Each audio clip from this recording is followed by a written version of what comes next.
Greetings. Welcome, welcome.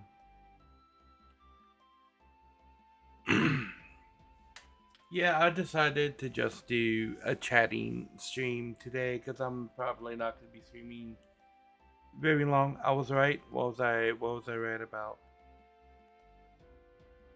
I still have a headache, by the way.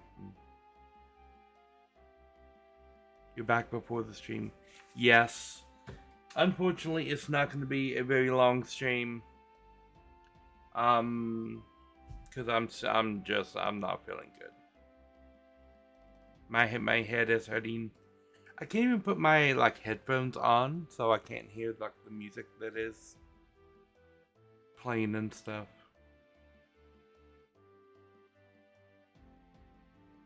Yeah, I was looking forward to playing Bear and Breakfast again because we're getting to the fun bits. Yeah. Luckily, I don't have anything on the docket for the weekend, so I can just take the whole weekend and rest and not have to worry about stuff. Probably still gonna be worrying about stuff anyway, because there was stuff to worry about. How about you guys? What's going on out there in Lojo Land and Lansley Land? Why does everybody's name begin with the letter L? That is a thing.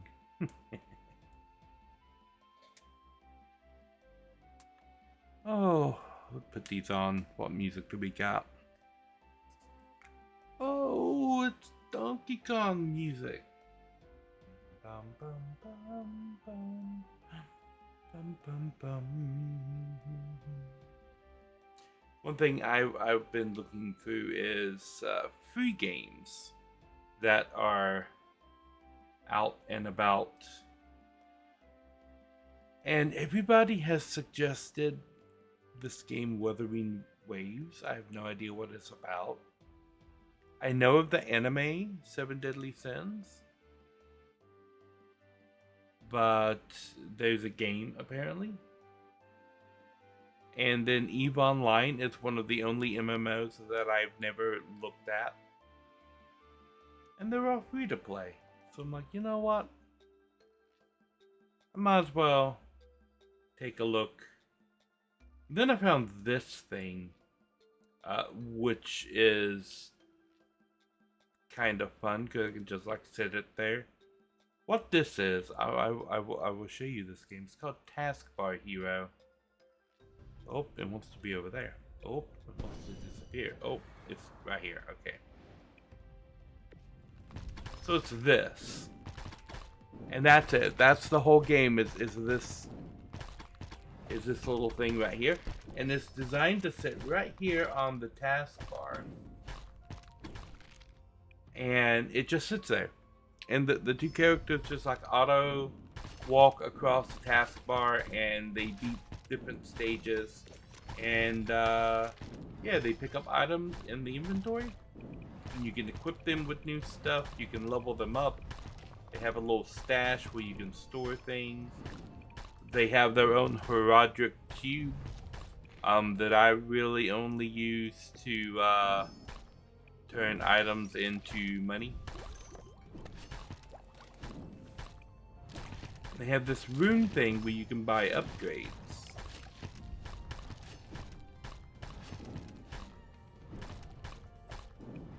And that's it. That's the whole game.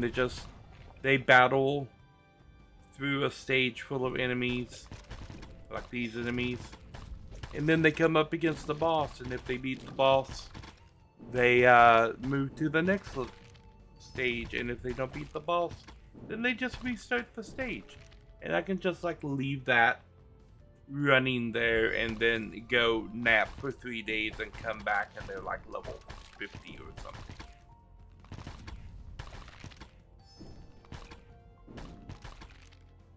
I don't know why the priest is melee in this game. Wuthering Waves? Yeah. That is not installed. It is this game. I don't have it installed. All I have is like it added to the library, but it's like an anime RPG type dealio. And I've seen people play the game, and it's a. I don't think it's an MMO. I think it's single player. It's like a single player action RPG, and it's free to play because they make money through like gacha boxes and stuff.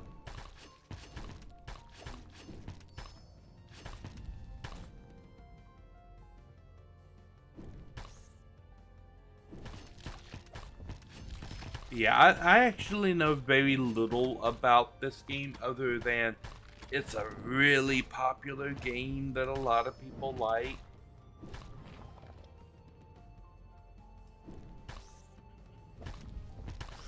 That's a really cool picture of a black hole.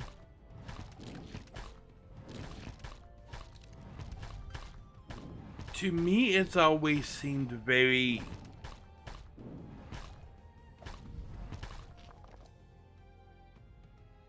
Pick a random British dialect word because it's alliteration. Yeah, this seems very, like, very anime, like, overloaded anime type thing.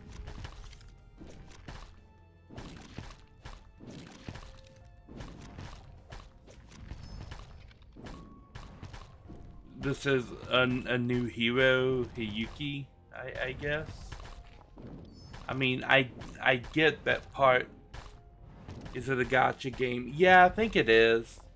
Because there's like a whole bunch of different heroes and stuff, but I think you have to get them from like gacha packs, or you level up your heroes through gacha packs by drawing like the cards of the different heroes that you have.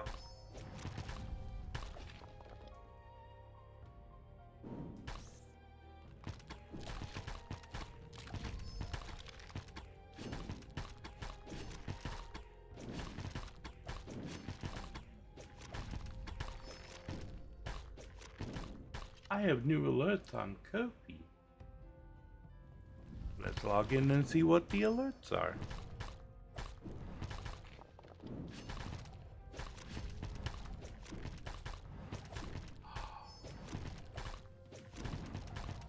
Someone has made donation.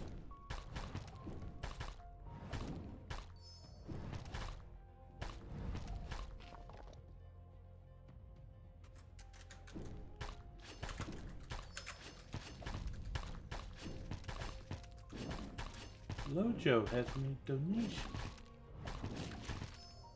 Thank you, Lojo. Donation received. But yeah, it's got really pretty artwork.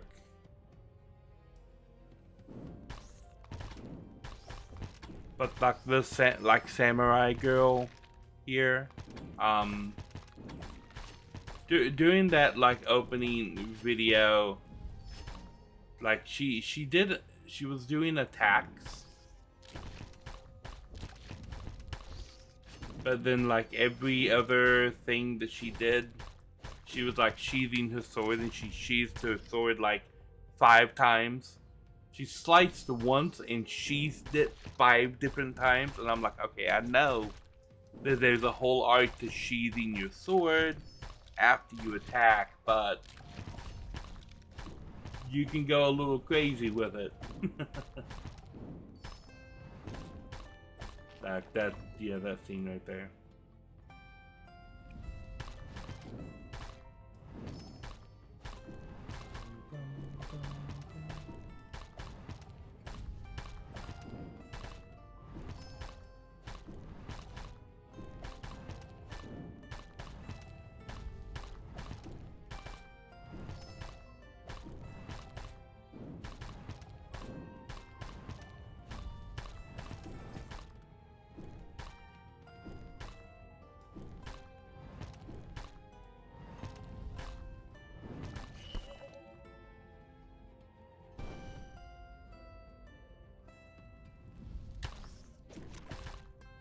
Dina.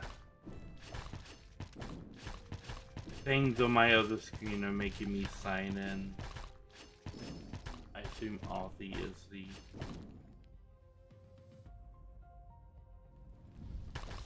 Yep.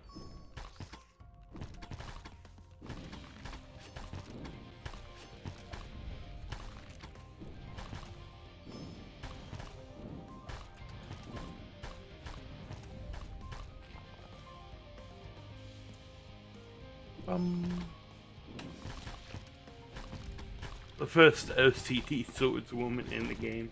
I am quite sure that's probably not true.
They are just going to town with I'll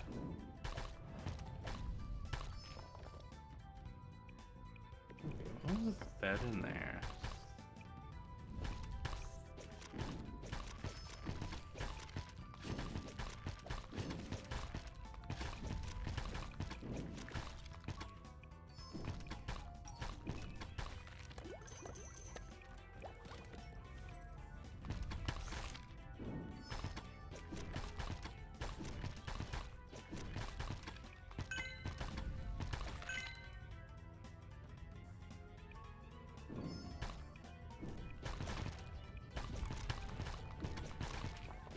And we're gonna go ahead and just turn this off. Let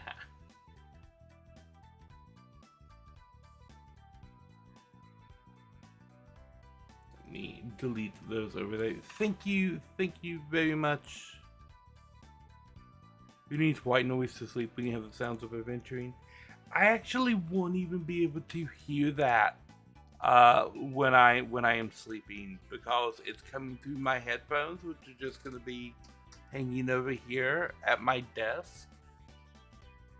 I usually put on some kind of YouTube video and just let that run in the background while I am sleeping.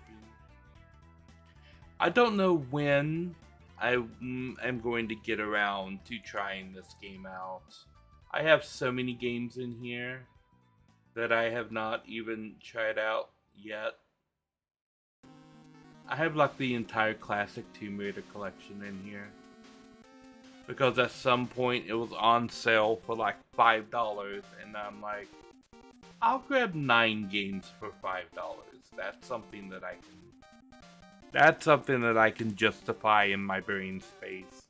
And now I've got those 9 games, and I might play them, probably not though. I don't even remember where this came from. Probably at some point around the time that I had the other Turtles games, I picked this up as well. I might have even got this in the Cowabunga collection in like a deal that was going on. But I have another Turtles game to play after we get through all of the other Turtles games. that we've got. I don't remember where I picked up the Talos Principle. I've had this for ages. This is like a first-person puzzle game. I saw it ran at a GDQ once, and I'm like, that looks like an interesting game. And I probably picked it up at some point after that. That was like 2020 or something. And it's just been sitting here in my inventory.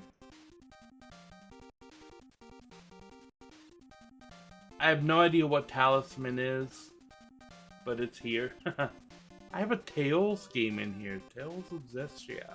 I've not played any of the Tales series.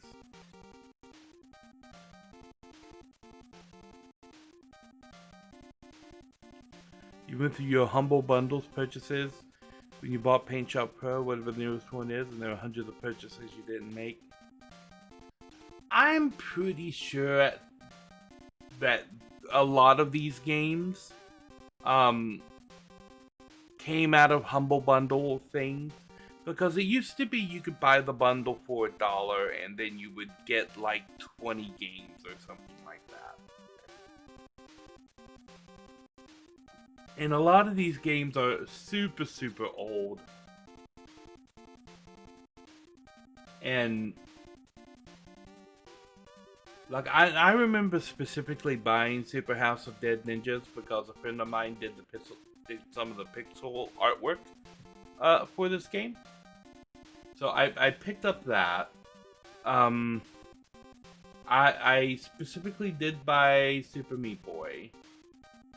I don't know about Super Puzzle Platformer Deluxe. This probably came out of some kind of sale.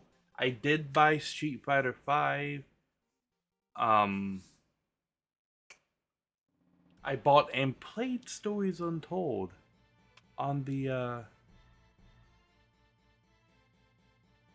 Amazon is shutting down their online game services. Some in the latest big tech outrages.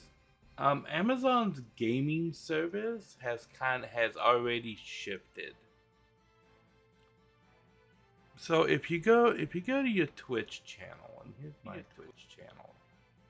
Up there on top there's a little crown. And this is Luna. This is Amazon's current gaming service. This is kind of what it's shifted into.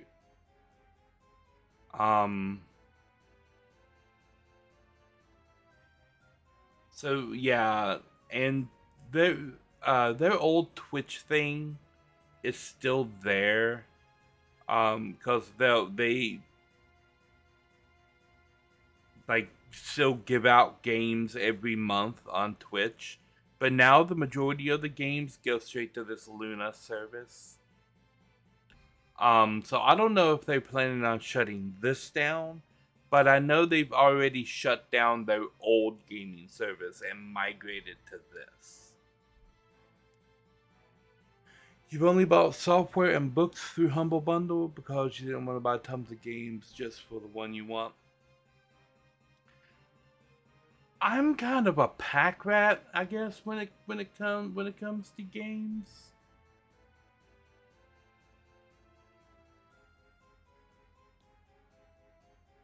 I don't mind having a huge list of things to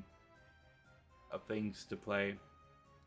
Why do I have an unstable version of Starbound? This is kind of like a space Terraria type thing. Okay, that leaf. Plant boy eats leaves. I never much got into this. It was marketed as Terraria in space, and then it didn't feel anything like Terraria. You can't buy this game anymore. This game was based on the 2009 motion picture reboot, and it was so bad that it got discontinued. Apparently, I got it at some point before it was discontinued, and now it's sitting in my library, but nobody can buy this game anymore.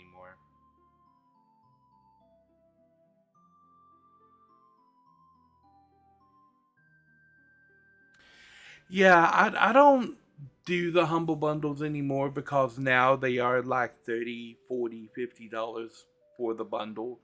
But once upon a time you could pay like $1 and get like 18 games.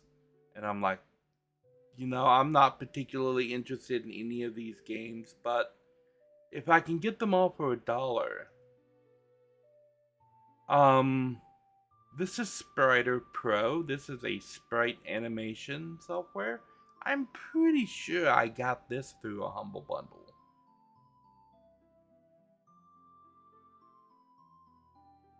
I got this because McDole and Brick used to play this all the time, and we would play online together. I got this as kind of like a universe sandbox. Like, I bought this in like 2016 or something like that. Last played January 24th, 2017. Yeah, that tracks. I did get a lot of the Sid Meier stuff in deals that were on sale. I've got like all of the RPG makers going back except for the newest one, I think, or maybe the newest two. I don't know how many of these I've gotten. There's Ribbon, the sequel to Myst. I also have the entire Myst series on GOG. Here's Pal World.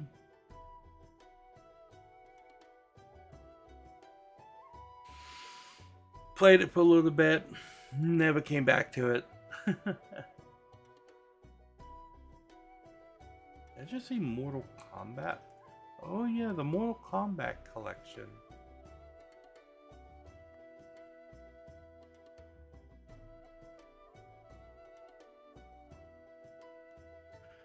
I don't know where I got the Mortal Kombat collection from, to be honest. Mortal Kombat's a series that I have a hit or miss relationship with. Because the games are very hit and miss, right? Mortal Kombat 1, yeah, I get it. It was like the progenitor of the Mortal Kombat series. But, man, that game is rough. It plays rough. It doesn't combo well. You can just basically stand there and hit the jab button over and over and over and beat everything in the game. It's crazy. Mortal Kombat 2 was good. Far better than Mortal Kombat 1 because it took everything and improved it. But the original Mortal Kombat 3 was trash. It was so bad that they took 6 months, redesigned the entire game, and re-released it as Ultimate Mortal Kombat 3. That's what this says right here. This is Ultimate Mortal Kombat 3. And Ultimate Mortal Kombat 3 was great. But the original Mortal Kombat 3 was trash. And then they ported it to the PlayStation and to the N64 as the Mortal Kombat 3 collection or something like that. And that was actually a different version of the game from Ultimate Mortal Kombat 3.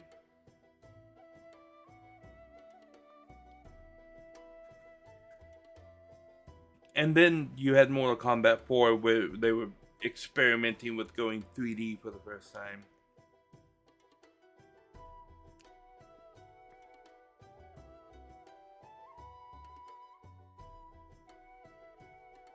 I have this game, but you can't play this game anymore. Mobius Final Fantasy. This is one of the games that service that Stop Killing Games is talking about. Because this game it's a one-player game, but it required you to connect to Square Enix's server, and as you can see in 2020 they announced that they were ending the service, and just now the game is dead for all the people that bought it and nobody can play it. And Square Enix is bad about doing that with a lot of their games. And if you've heard of Stop Killing Games, which is primarily in the EU right now, but I'm hoping that it does get picked up and turned into law.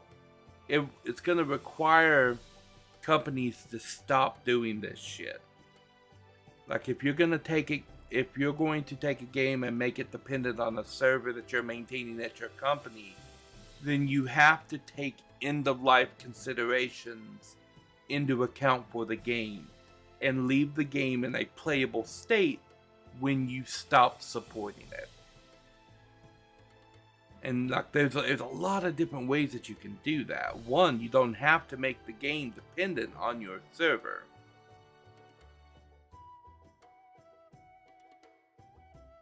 And you can make the server specs available to the community.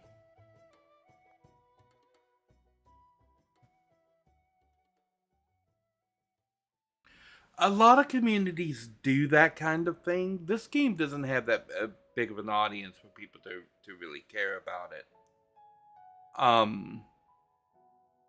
But the one thing Stop Killing Games, one of the suggestions that's been made to how they can make a game viable at the end of its life is to make the server information available to the public. Right? If you're not going to host the server, that's fine. But don't get in the way of fans hosting their own servers and keeping the games alive themselves. Like, give away your server code and let the fans who own the game, like, handle it. Square Enix doesn't like... Japanese companies, specifically, don't like to do that kind of stuff.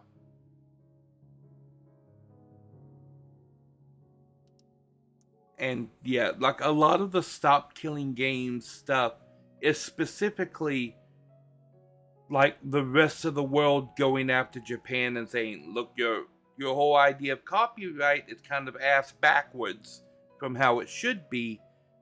You fix it or we'll fix it.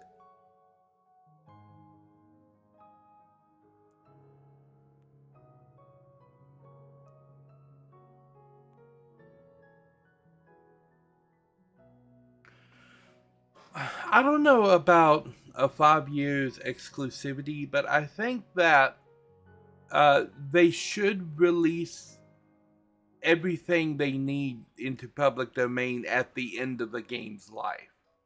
Like if you're not going to support the game anymore, make sure that the players can support the game if they want to keep going with it.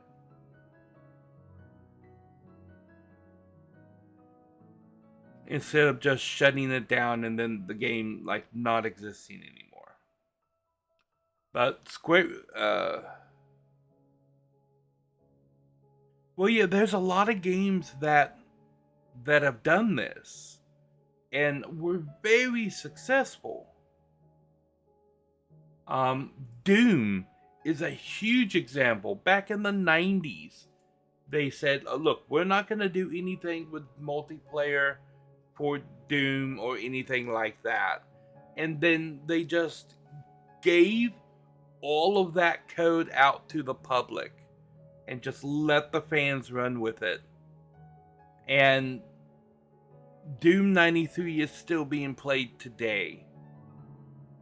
I mean, hell, I played it on my channel not too long ago. And yeah, it gave that code away back in the 90s when they said they were done with Doom 93. And it didn't affect the Doom franchise because they went on to make Doom 3 and they're still making Doom games. Doom the Dark Ages came out not too long ago, and there's probably going to be another Doom game in the future. The people that say, oh, that'll kill the franchise, no it won't. Doom is still going strong, and they gave their shit away in the 90s. Like, yeah, a lot of companies have done it. The thing is, specifically with these Japanese companies, they want to think that they own everything and that they're just letting you borrow it. Like that whole idea of licensing like that came from Japan's use of these games with regards to how it is in the game industry. And whenever you hear about a company putting out a game and then sunsetting the games and making the game where it can't be played anymore, and then fans uh, bring the game back to life, and then the company that made the game sues the fans, every single one of those instances, it's a Japanese company. They don't want to support the game themselves, but they will jump on every bandwagon to sue anybody that tries to make their game playable again.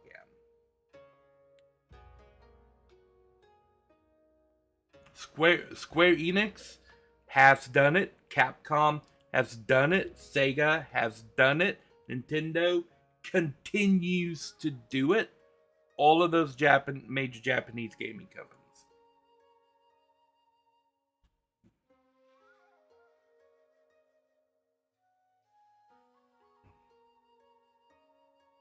Is something to be said for physical media? There is, but a lot of times with physical media, requires actual physical hardware that can break down and then not be supported as well. But companies like Nintendo have gone after people for making new versions of the hardware and for repairing old versions of the hardware. Nintendo has shut down repair companies that were repairing original and Super Nintendos. And they've gone after companies that have made basically emulators of their old systems.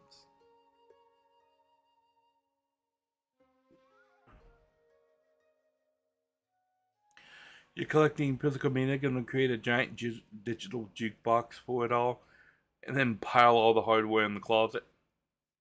I've already got something like that. Part of something that's sitting on my drive here are game libraries. Like this right here, this is 910 items, which is the entire North American library for the Super Nintendo. Plus a couple of ROM hacks and Japanese games that I pulled in there. This 262 items is the entire Sega Saturn library. 1,322 items. This is the entire PlayStation Portable library, including all of the DLC and store-only games that don't exist anymore. So I've got all of that. There's PS1. 1,500 items is every North American PlayStation 1 game. So I've got a lot of gaming collection archived right here. I've got 8,000 Commodore 64 things right here.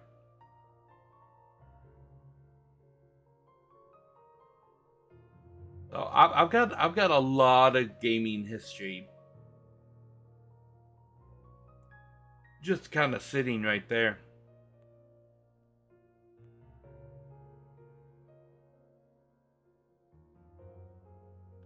This is a sad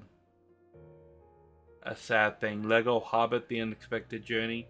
Because although the Lego Lord of the Rings game was finished and they went through the entire trilogy, the Lego Hobbit game was never finished. They never got around to doing parts 2 and 3 of this. They did the first one and then that was it. They called it.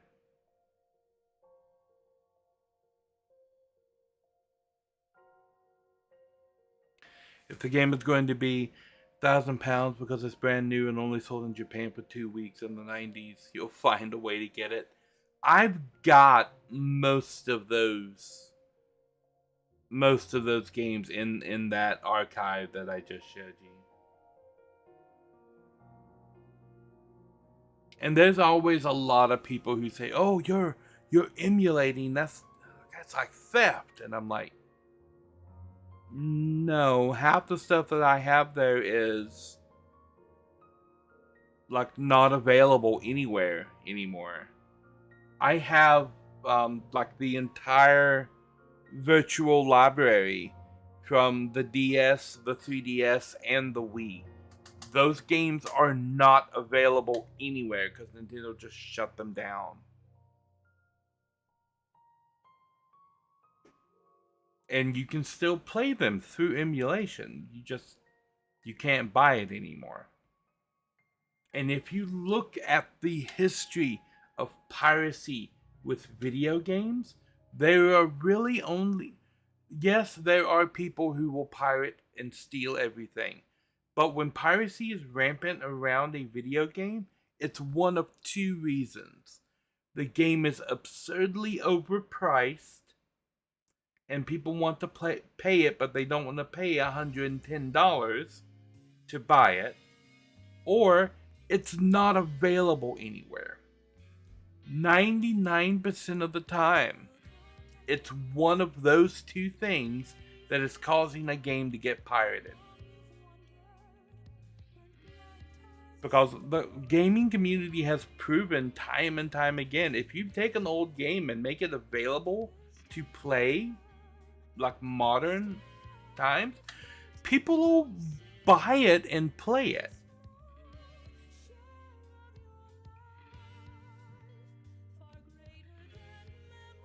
Yeah, I'm the Retro Freak is a pretty good console for playing old things. And like there's a lot of people who will say things like, "Oh, I would never use an emulator," but they get a Retro Freak and they use a flash card that has the repository that I just showed you loaded onto the flash card. I'm like, what do you think you're doing with that flash card? Like, that is the same kind of emulation that you're criticizing other people for doing on a computer. You're just doing it on hardware. But it's the same thing. It's the same emulator, and they're the same ROMs that are loaded onto an SD card that's in that cart. Yeah, it's the same thing.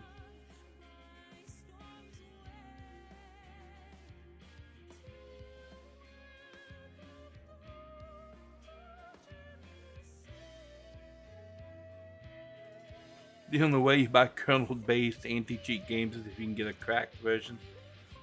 I mean, yeah, I know a lot of people who will buy a version of the game and then go get a cracked version from pirates and play the cracked version to get around some. I know a lot of people that do that. He's like, yeah, I want to support the developer, but I don't approve of what the developer's doing with like data collection or anti-cheat stuff. So they'll get a pirated version of the game as well, and yeah, like you get a pirated version, you remove whatever Trojan virus the cracker has installed in that, and then yeah, you're good to go with a version of the game that isn't tracking your every movement. Guardians of Middle Earth. I don't even remember where I got this. Game Maker Cydia. Is this the old one? I think this is the old one.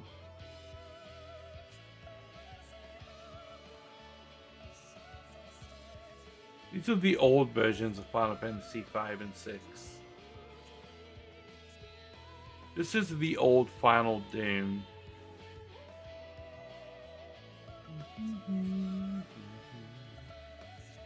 This is the old Final Fantasy VIII. They have a remastered version of it now. I don't have the remastered on the PC. I do have it on my PS5 though.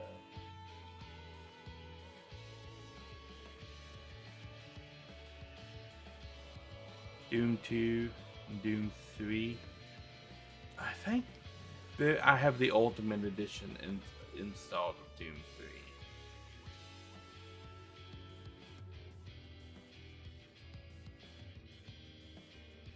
Yeah, the BFG edition is what I have.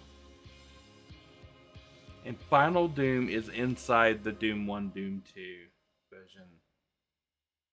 The ultimate Doom. Reach the end of Doom.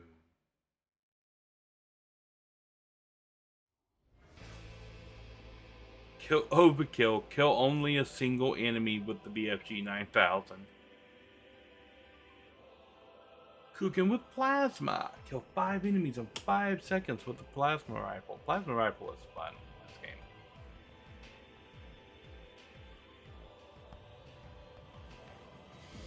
And then this is all the stuff I have installed. Just a whole bunch. This is an interesting thing. This is a game that's also free to play. It's a factory planning game. So it's kind of like the games like Factorio, except you just put down blueprints and then connect the blueprints, and the blueprints are the factory. It's an interesting little thing.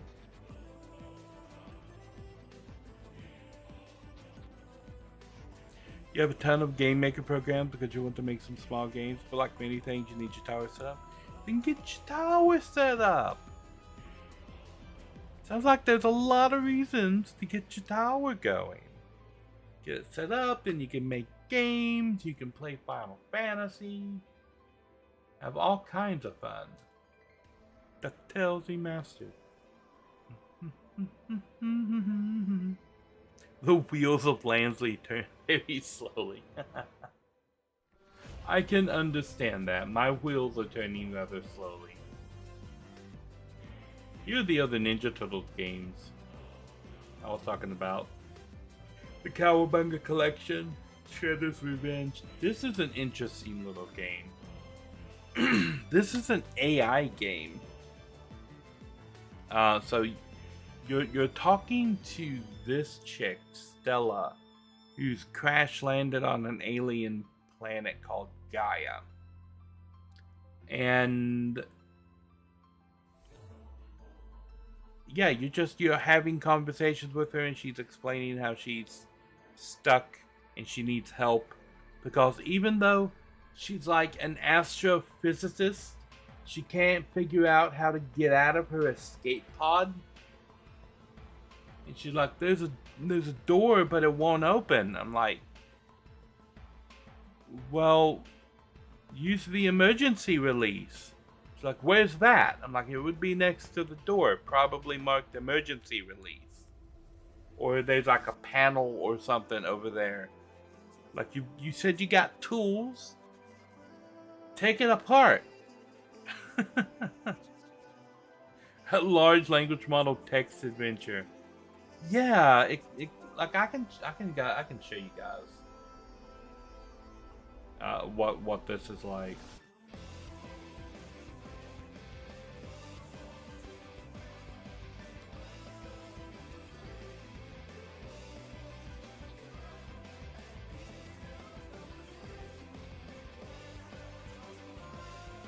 So yeah, let's boot up the beginning of this game, and I'm going to pause the music here. So we have this incoming emergency signal.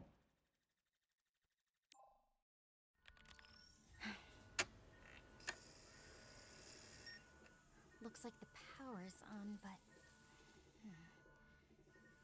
Oh. Initiate system calibration. Doesn't look like I've got many options. Connect to Star Portal 404. Uh-huh. Right. 404. With specifics. Because it's not working. Relay emergency broadcast on all available frequencies. So that should be enough to get my distress call out. You have a Vietnam War game where you only have a map and a radio giving you info so you can order attacks. I have an old Star Trek game called Starship Creator This is an emergency where distress call. you Broadcasting put from in the all the planet Gaia. information If you're into the receiving this, computer, and then please you get to respond monitor the immediately. missions on the computer as they go out. Okay. So we got some info on Stella. For some reason, we have her heart rate, we have the temperature at her location, and we have the planet that she's on. And then, yeah, so Stella will say something to you like that, and then you just respond to Stella. Hello, Stella. My name's Nari. How can I help you? Besides from being stranded on the planet. What do you need?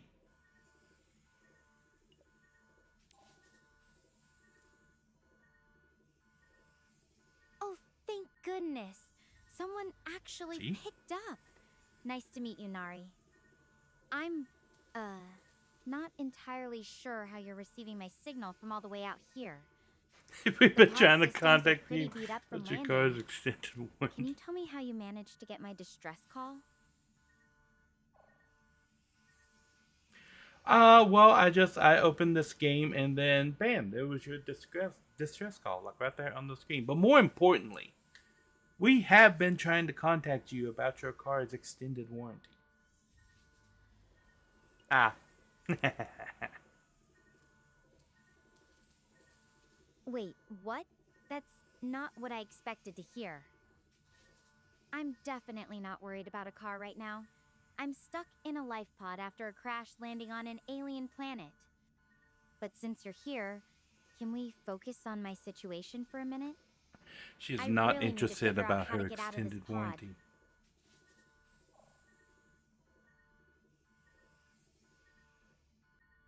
Ah, your pod's extended warranty then. Yes, this is very much one of the features in our more professional level of warranty. I don't know anything about warranty.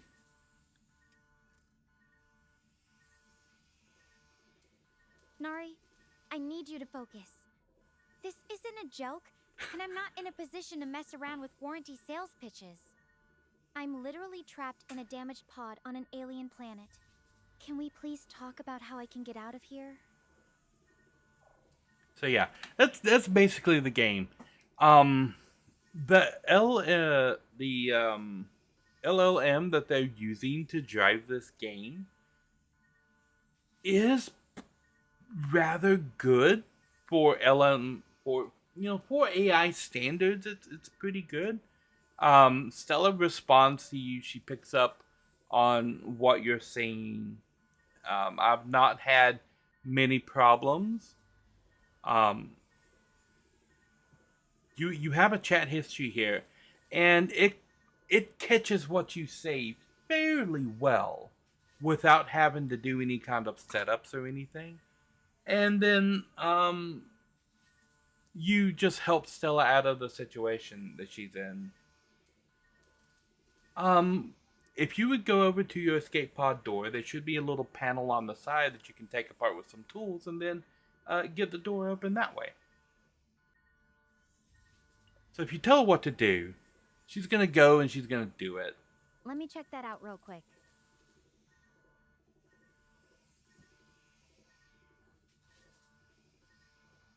And you usually have to send her to do something like 2 or 3 times before she actually does it. Okay, I found the panel. It's held together with some screws, but they look pretty stripped from the impact. I've got a precision screwdriver set that might work, though.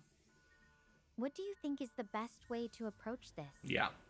Should I try to force the screws out? Okay, that's enough of Stella. Can I close game? Oh yeah, there's X right there. But yeah, it's a fun thing to go through. It's kind of a thing.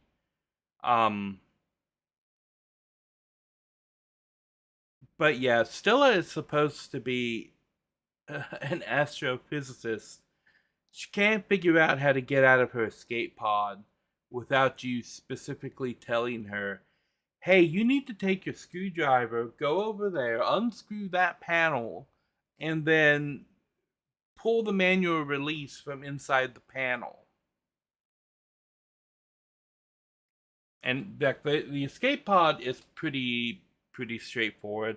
Later on, there are life-threatening situations where if she doesn't do something before nightfall, or if she doesn't do something right the first time, she'll get killed. And then you can either go back to right before she was killed or restart the whole thing.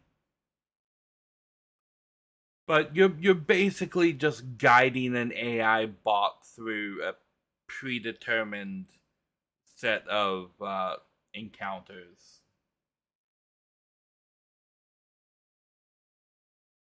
Yeah. Anyway, I'm gonna take a quick little break and I will be right back.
have returned. I'm back. This is a game about making games. That I've played a good bit of this. This came out a long time ago, and I only just found out today that it has like mods and stuff. So I've been playing around with mods and stuff on this one earlier. The radio games were Radio General and Radio Command. There's a medieval one where you send a letter.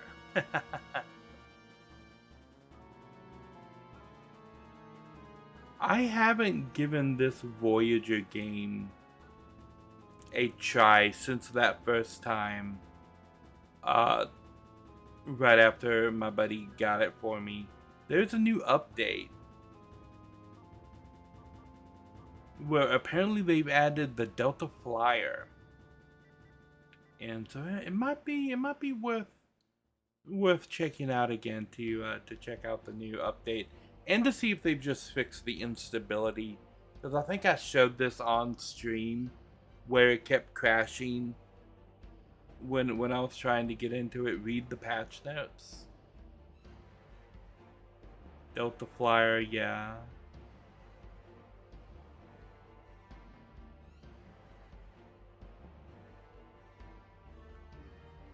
Fix cases where quest lines could become stuck.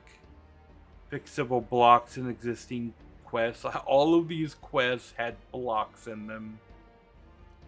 Fix incorrect dialogue branches where heroes could become unavailable.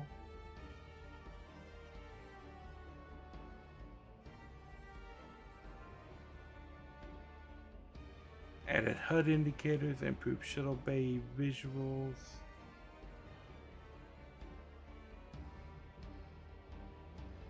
Here's stability and bug fixes. Fixed crashes related to loading screens and game close.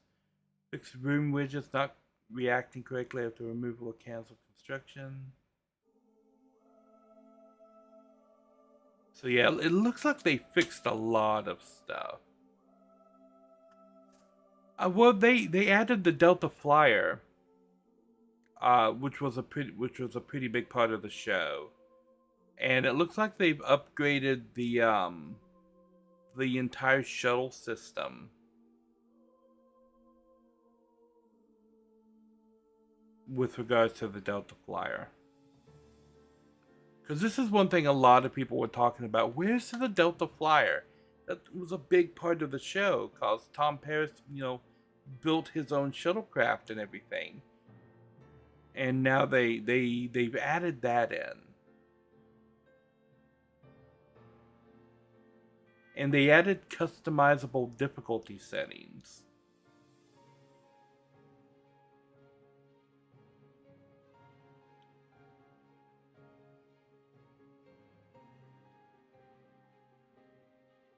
So yeah, it looks like they've had several updates. About once a month or so they've been updating it. So the problems that I was having with it are probably solved by now, I would say. I can't imagine they would leave problems as big as your game crashes when you try to load a save active for very long. Because that was back in February when I was talking about it. And they put out a hotfix on the 27th. And then they updated again on March 20th. And then they added the new difficulty settings on April 1st. And the Delta Fly was May 18th when they posted that. How's it looking on the store page?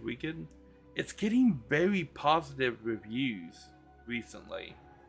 And most of its reviews have been positive.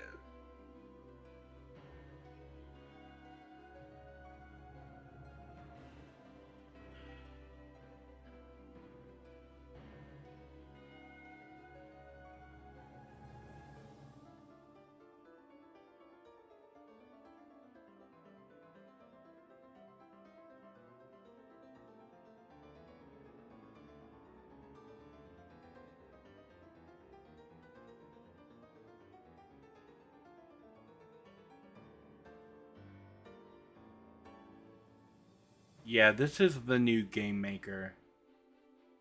The other one down below was the old version. This is the new one. I have several ideas for games as well.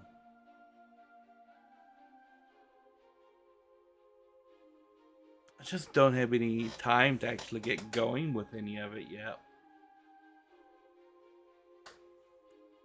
I want to bring back the Perler streams and the Lego streams, but I can't afford anything Lego at the moment. I was thinking about adding a section on here with like Lego sets, and if somebody gifts a Lego set from the Throne wish list, I would build that Lego set on stream.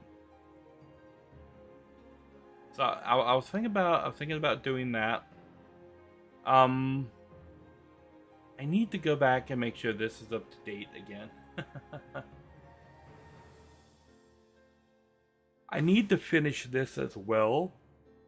I want to get some nice background art. And I think I have a couple of ideas for some background art for it. I'm thinking I want to make 12 pieces, 12 images to go back there, one for each month of the year. Greetings, Dajek. Welcome. I am just chatting about things at the moment. I'm not feeling all that great either. I was going to play Bear and Breakfast, but I'm not feeling all that great either. So I figured I'll just boot it up, chat with the audience for a little bit, and then probably go and sleep all weekend and come back on Monday with Played Up. But how's it going over in Dajik Land? Yeah, how's it going? This is my streams. While I am waiting for the stream, you think you're developing a fever? That's not good.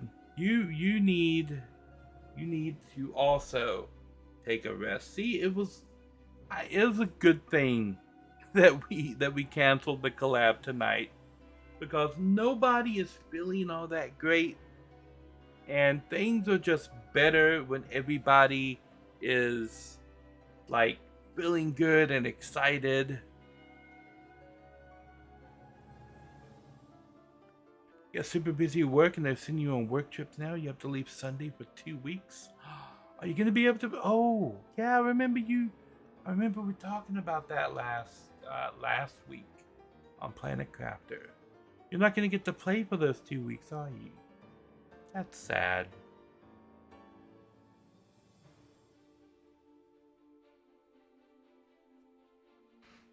You'll be there in spirit, yes. This is my my streaming schedule from your lonely hotel room. You should take a laptop and game from the hotel room if you have a laptop.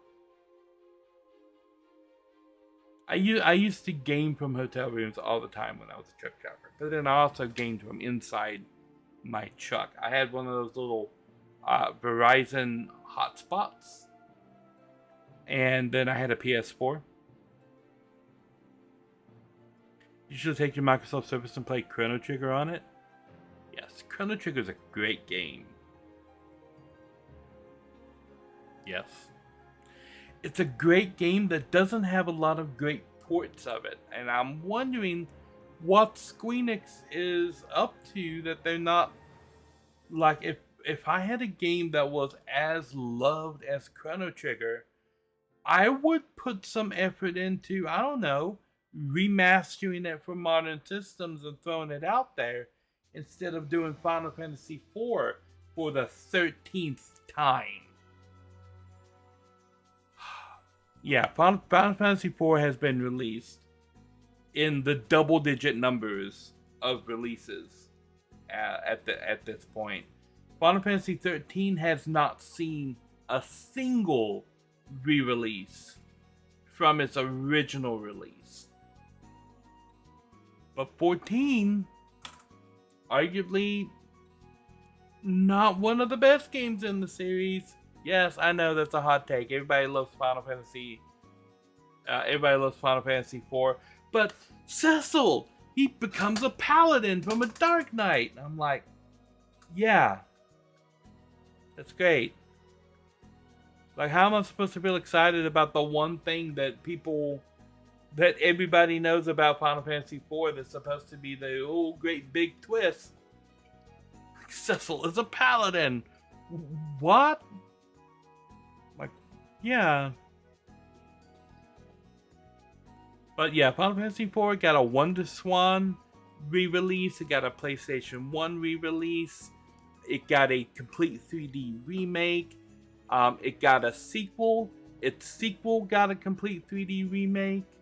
It got a PSP re-release. It got a Steam re-release, and it's now gotten the Pixel Remaster re-release. It got a Game Boy Advance re-release. Like they put Final Fantasy 4 everywhere. I don't know why I'm talking about Final Fantasy 4. This is how easily you get distracted when you're talking to the audience. You just randomly talk about everything. Yeah. Chrono Trigger. That's what. Yeah. The PlayStation release of Final Fantasy IV, I think, included Chrono Trigger. It was either 4 and Chrono Trigger or 4 and 5. And then Chrono Trigger and 6 or 5 and 6. I don't remember how it goes. It was called the Final Fantasy Chronicle.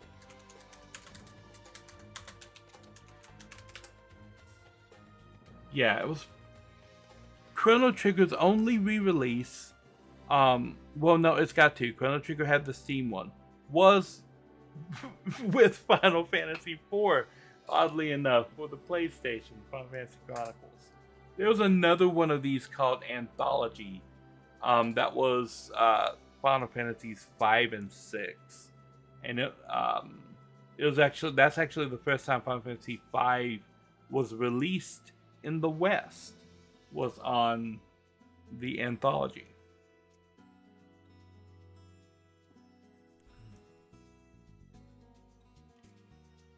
Kefka, Final Fantasy 6.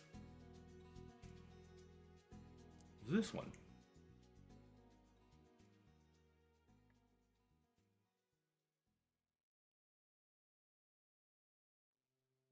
In a world where magic no longer exists.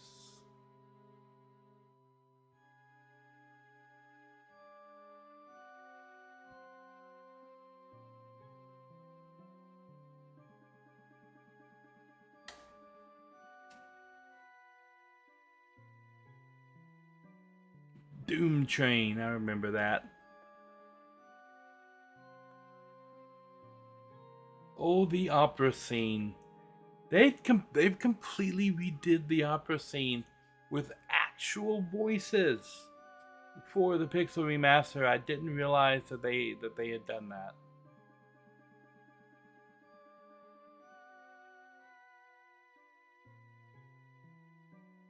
The Pixel Remasters, I've only played the first one.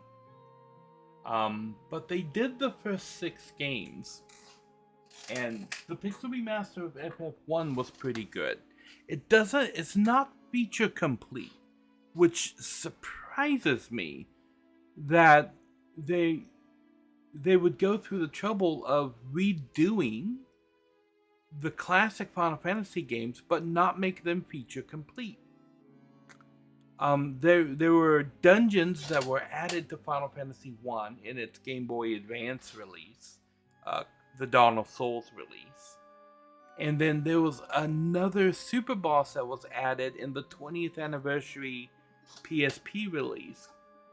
And neither the super boss nor the extra dungeons are in the Pixel Remaster version.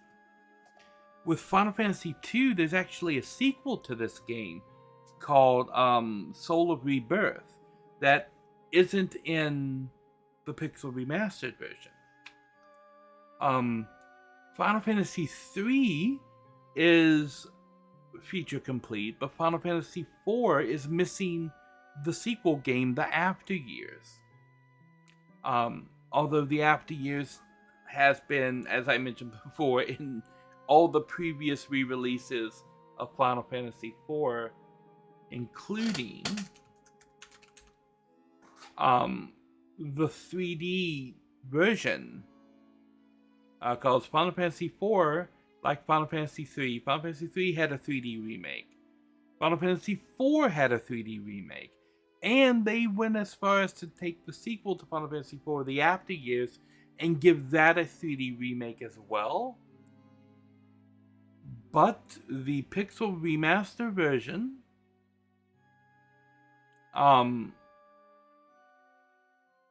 is missing the After Years. I don't understand why 1, 2, and 4 are not feature complete.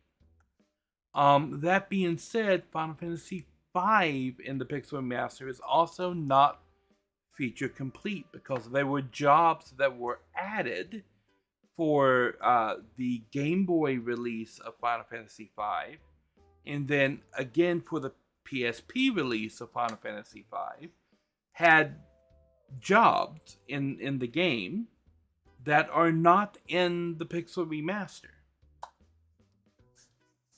So 1, 2, 4, and 5 are not feature complete. But they're supposed to be like the best version of the game. So it's weird to me that they would make that choice. As far as I know, Final Fantasy VI is feature complete with one asterisk on this.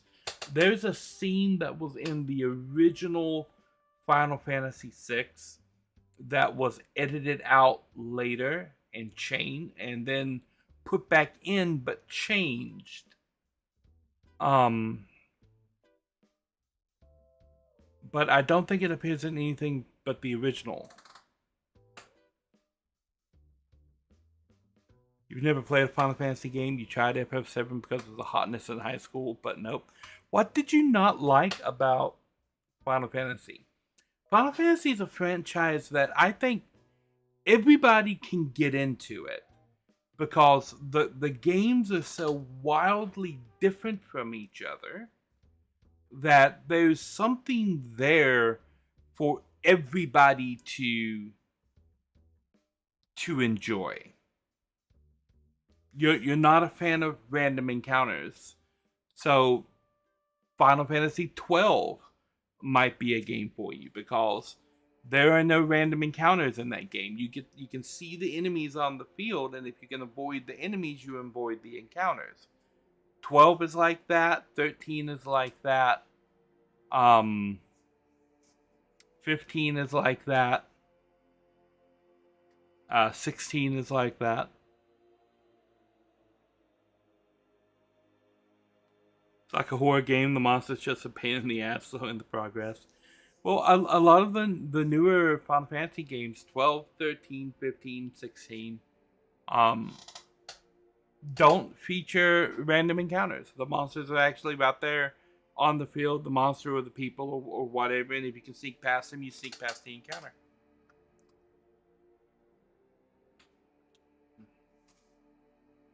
Yeah, the games are wildly different from each other. So if there's something in one Final Fantasy game that you don't like, if you play the next game in the series, it's very likely that the thing you didn't like there is not going to be in the next game. And as the series goes on, they start to diverge more and more with how different the different games in the series are.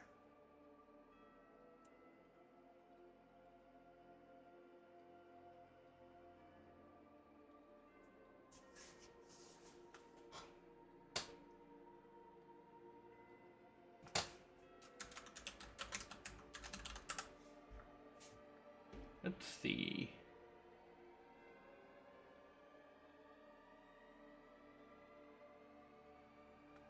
Um, the Final Fantasy VII remake. Well, they still have development footage up here. Also does away with random encounters. All the enemies that you fight in this game, you see coming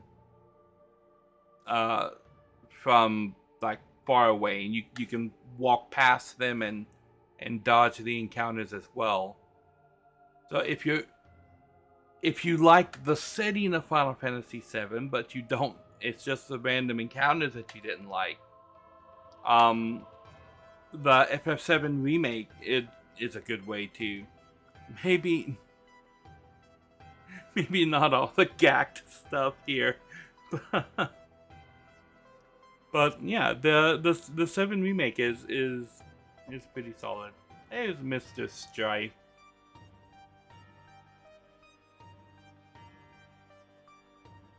Do they have any?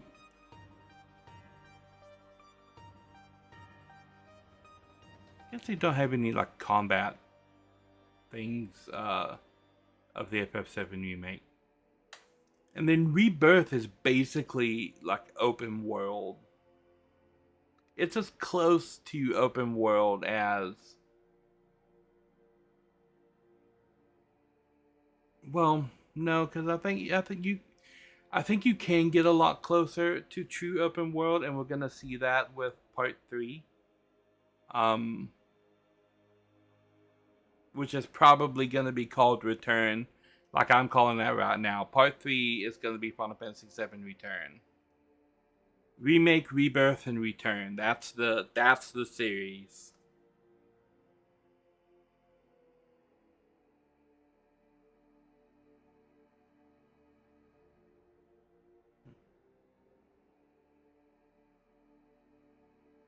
Man, this video is so fan servicey.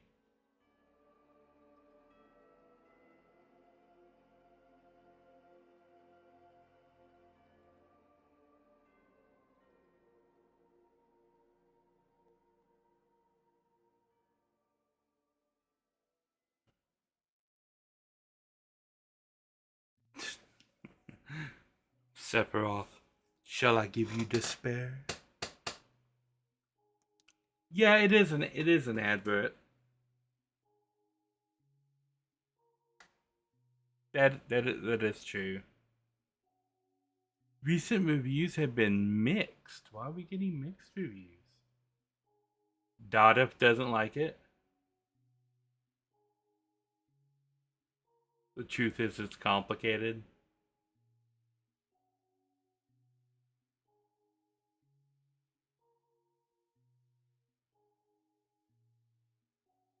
Yeah, so it's just some people that don't like, that are giving it a bad review because they don't like the way uh, the game is.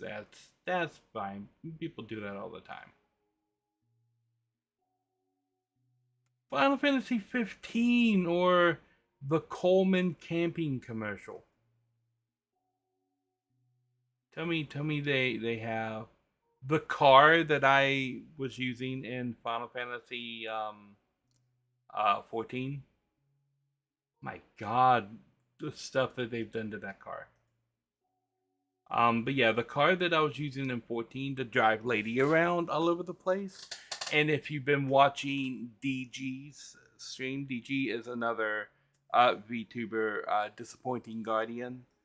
The car that I've been using on her streams, because she's been playing 14, to drive her around to the different locations, is actually from Final Fantasy 15. It's this car right here, the Regalia. This game is about 4 bros on a road trip, sponsored by Coleman. I'm not even joking. That you go camping, and all of the here we go. All of the equipment that you're camping with is Coleman. The Coleman chairs, the tent, the grill, the lantern, everything. No, the camping company, do they make mustard? But Coleman the Camping Company. You can see right there on the back of that chair. But yeah, like I think my dad had this exact Coleman lantern at one point, and then this is Coleman fold-up grill.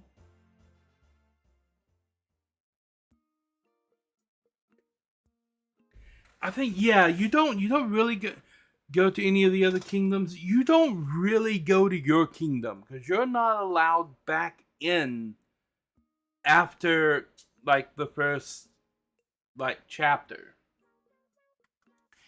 until right at the end of the game.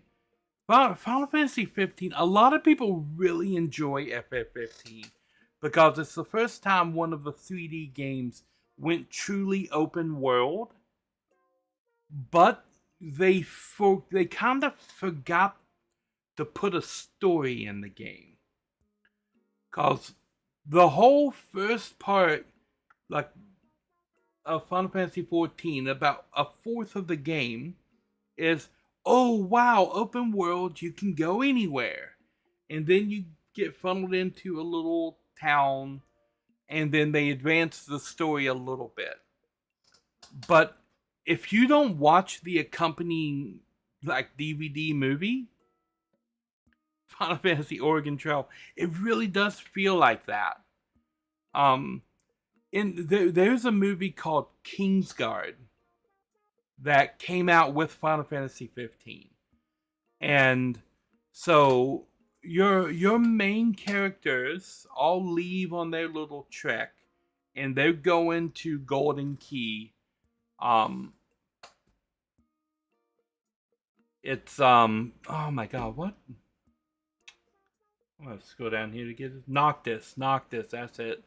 Noctis is going to meet his fiance and get married, and he's got his bodyguards. Yeah, but Kingsguard is happening like moments after Noctis leaves the city. So while you're in Final Fantasy 15, while you're driving through that first desert area, all the Kingsguard shit is happening back in the city. And when you get the Golden Key, you find out that all that stuff happened. But you don't get to see any of that stuff in the game. You have to go watch that movie to find out what happened. And there's a lot of really interesting stuff that happened in that movie. Like, that needs to be in, it needed to be in the game. It really did. Because then, like, you understand that they're trying to smuggle the royal ring out to Noctis, and you get the ring later in Final Fantasy 15, and people tell you about what happened in Kingsguard. But, like, if they have those cinematics, why not just put it in the game?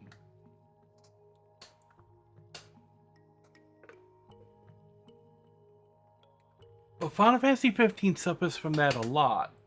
Not the more interesting parts of the story are in movies that are outside of the game, like Kingsguard, or it's in the DLC. If you just play through the vanilla version of the game, you're going to play through this game 75% of the way, and all you're going to get from it, these are the DLC. Episode Gladios, Episode Ignis, Episode Prompto.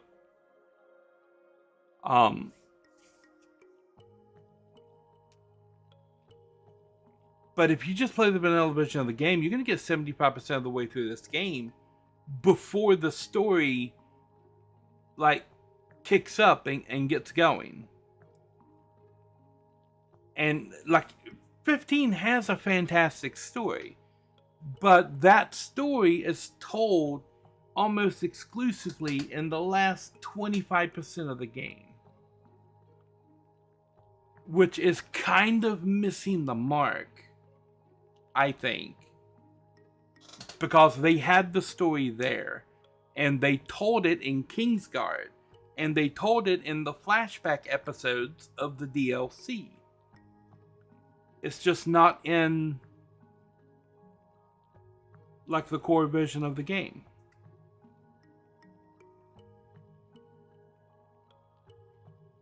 I don't understand that choice.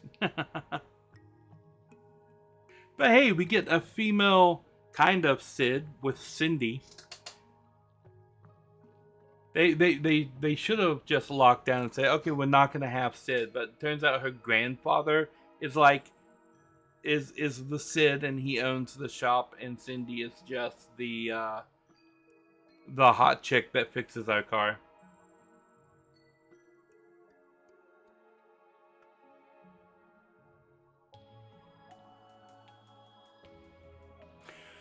Was there a Final Fantasy that took place in a train station and you moved the time forward and backwards to do stuff, or did you dream that? You probably did not dream that. I think you're talking about Lightning Returns, which is the third entry of the Final Fantasy 13 series. Final Fantasy 13 as a series does feature time travel. And Final Fantasy 13 Lightning Returns does feature a train station, like as a central point. There is said station. So if I had to guess, I would guess that you were thinking about Final Fantasy 13 Lightning Returns.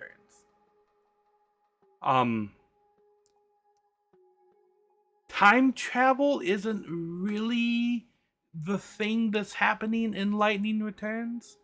But Final Fantasy 13 Part 2 does feature time travel as the core function of its story.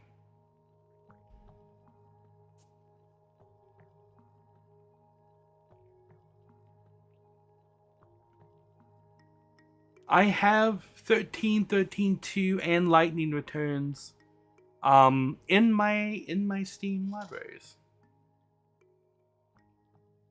One of the complaints was how boring the main character was. For Final Fantasy 13, yes, that is one of the main complaints. Where is the original 13? Should be in this list. 13, there it is. A lot of people are not fond of the main character, Lightning. But I think a lot of the criticism that Final Fantasy 13 gets is like overrated. I can understand if you don't like the main character of Lightning. But then on that same note, if you don't like Lightning, you shouldn't like other characters in the series that have the same personality type as Lightning. Because Lightning and Cloud are very close to the same person. Not just in how they look, with Lightning being like a female Cloud with pink hair, but like their attitudes, their mannerisms, and just like everything of the characters are very, very similar.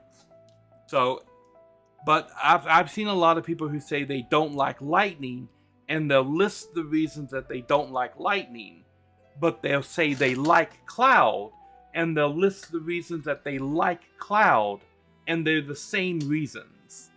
So the reasons that you like Cloud are the reasons you don't like Lightning, and that doesn't make sense to me. Because at that point, it comes down to you're sexist. Like you like these attributes when they're attached to a guy. You don't like them when they're attached to a girl. And most every argument I've seen people make about why Final Fantasy 13 is bad, it comes down to that argument. You like it for this thing, but you don't like it for that thing.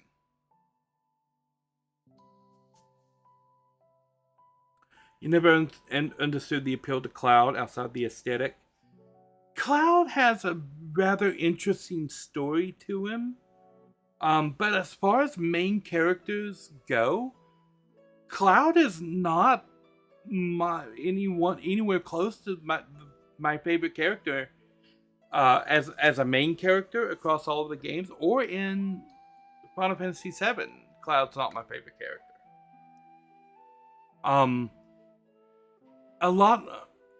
It amazes me that so many people went through Final Fantasy VII and didn't realize just how much of an asshole Cloud is for the majority of the game. And it's not just that his head's being messed with by Sephiroth, but Cloud's just a jerk. Like, he's not a nice guy. He's mean to pretty much everybody.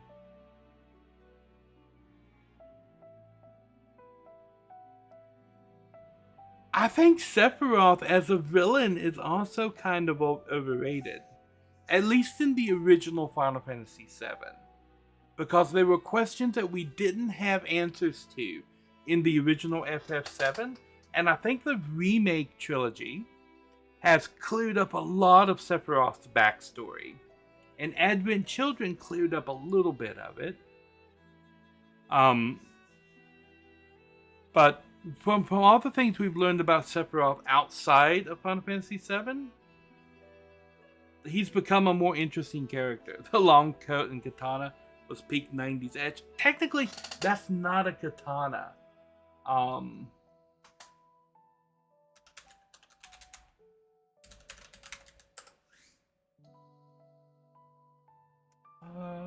It's called the Masamune.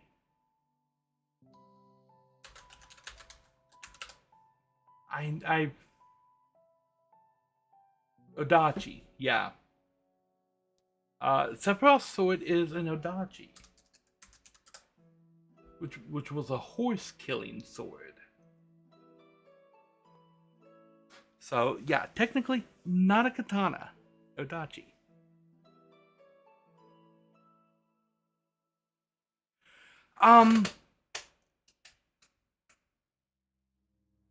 We're getting pedantic. Actually, I just put that emote in like last stream, so I gotta have some uses for it. Where's my actually emote? Where did that? There it is. Actually. What were questions about Sephiroth? As far as the original Final Fantasy VII, people didn't understand the nature of Sephiroth. A lot of people just thought he was a monster hybrid that wants to destroy the world.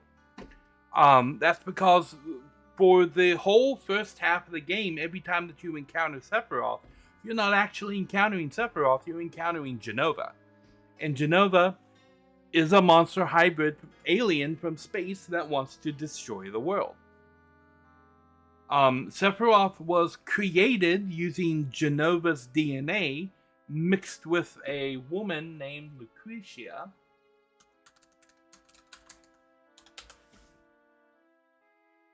Who was Vincent's lover. And genetic, yeah. But yeah, so Sephiroth was a genetic experiment, but he wasn't the only one. Genesis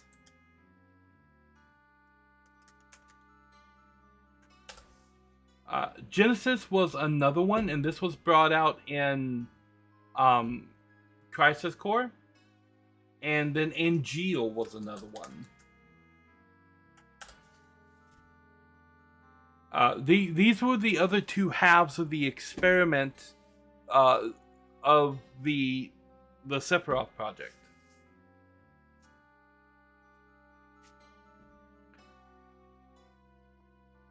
Jenova is alien, but whether or not the Jenova that we have in the game is pure alien or alien ancient hybrid, we don't know. Yeah, all the soldiers have Genova cells in them, which is what eventually drives them to turn into these guys. These black-robed dudes.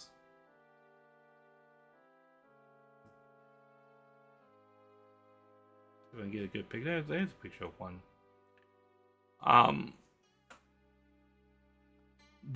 All of these black-robed guys that you see in the game are soldiers that have completely fallen into the Genova cellular degradation.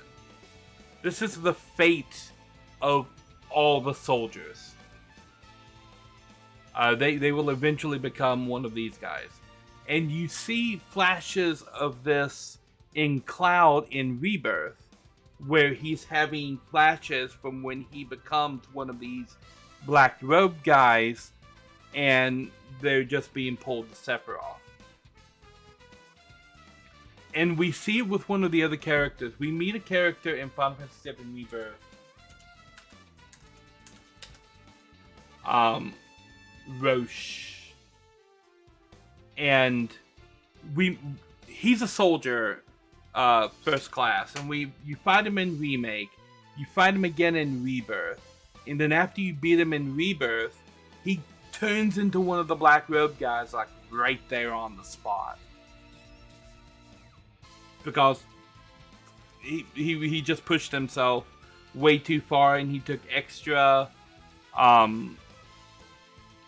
like chemical booster things from Hojo, and it just accelerated everything that was going wrong with him.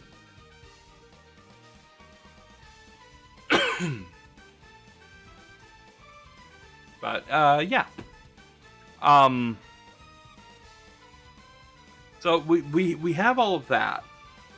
But when you're looking at it from the lens of the first Final Fantasy game, you don't get like that, all of that backstory explicitly told to you in that game.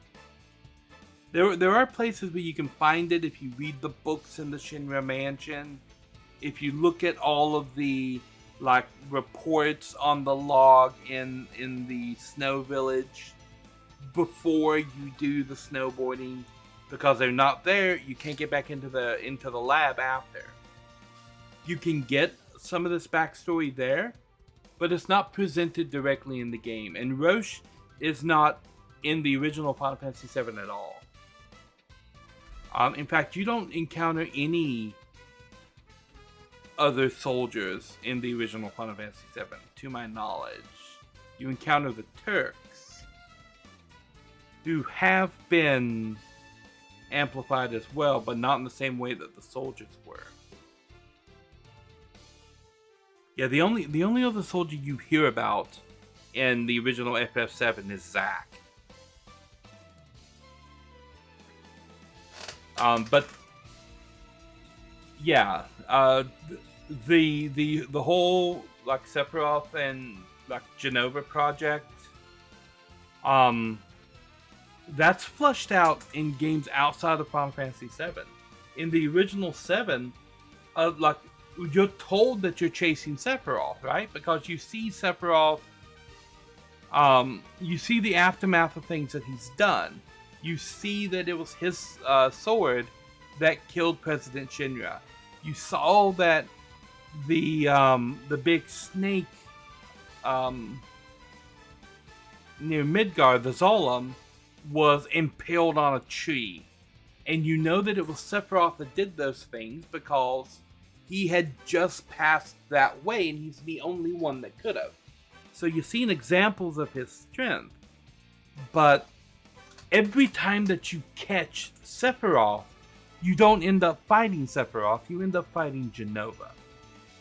Like, you catch him in Shinra Tower on his way out, and you end up fighting Genova's arm. You catch him again on the boat, and you end up fighting Genova's other arm. You catch him again at the Temple of the Ancients, and you end up fighting Genova's leg. So it's just, every time you catch him, you end up fighting Genova. And the idea was that Genova's a shapeshifter because they mentioned that one time in Shinra Tower. And then they expect you to put it together that she shapeshifted into Sephiroth, and the person that you're chasing throughout the world isn't Sephiroth, it's Genova.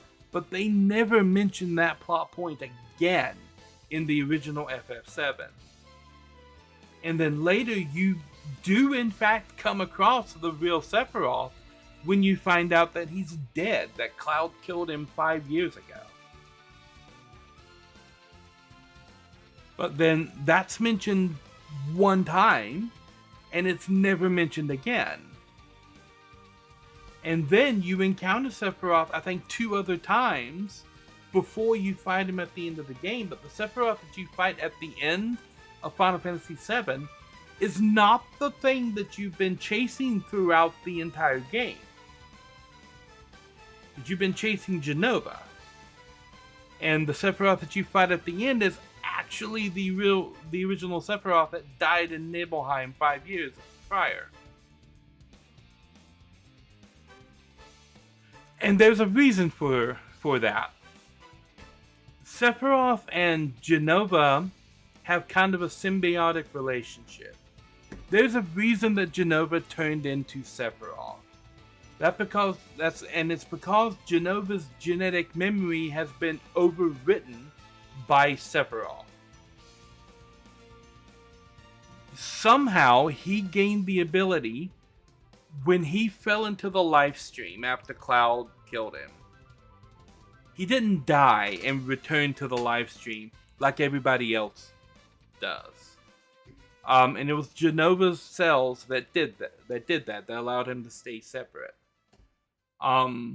He was able to maintain his identity inside the life stream and eventually start to manifest himself through Genova anywhere that Genova was present. So all the people who had Genova cells in them, he was slowly starting to manifest his will on top of them, which is what caused the soldiers to start to degrade and turn into the Black Robe people who all wanted to go to Sephiroth's reunion. Like, that's Sephiroth's will eroding them. Very similar to Mr. Smith. But only to the people that have Sephiroth cells in their body already, or Genova cells in their body already. But Sephiroth was so proficient at it that he also took over Genova. So, yeah, Sephiroth and Genova have merged into one being, and Sephiroth is in control of that being. So in a way, we were chasing Sephiroth around the world, but it was Genova being controlled by Sephiroth. And when Genova got to the crater where Sephiroth was, that's where Sephiroth came back to life, right before we killed him again. But then that just sent him back to the life stream again. And we saw in Advent Children, there were still Sephiroth, there were incomplete Sephiroth clones out there, which were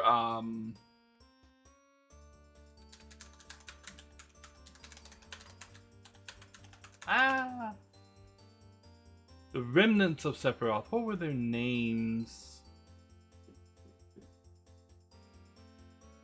These guys. Kadaj, Laws, and Yazoo. So this one's Kadaj, this one's Yazoo, and this one's Laws. These were incomplete clones of Sephiroth. And it's Yazoo at one point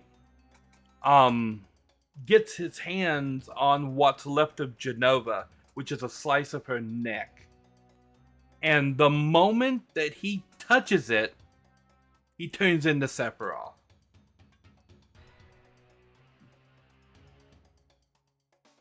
Yazoo's a milkshake brain. He's kind of a milkshake brain in the movie, to be fair.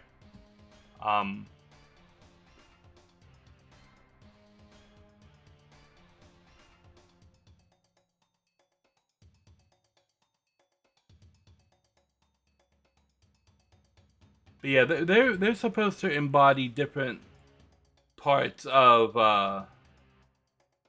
Sephiroth, and all they need to become Sephiroth is Genova.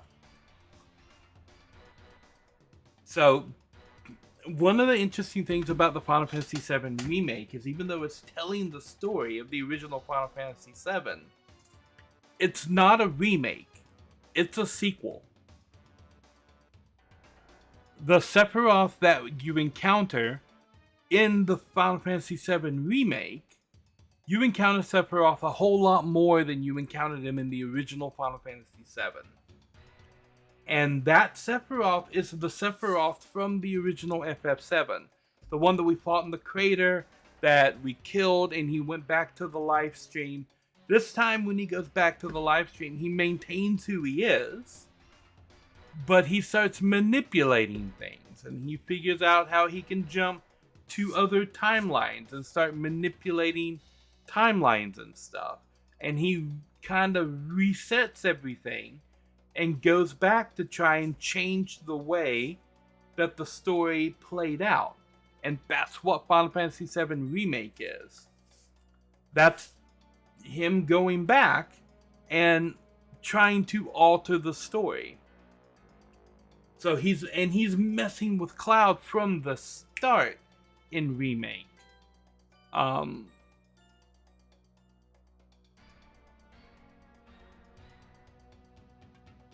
Keep hearing live stream. What's up, Genova Heads? It's your boy Sephiroth back again.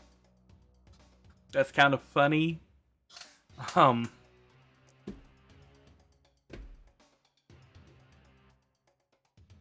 Yeah, not entirely accurate, but yeah, I can see how that would be entertaining to an FF7 fan.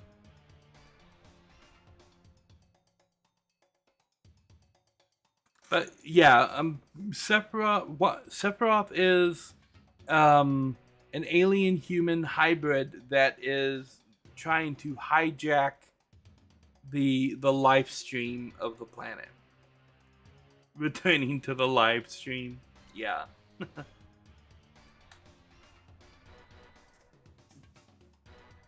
Sephiroth is a very overrated character in my opinion.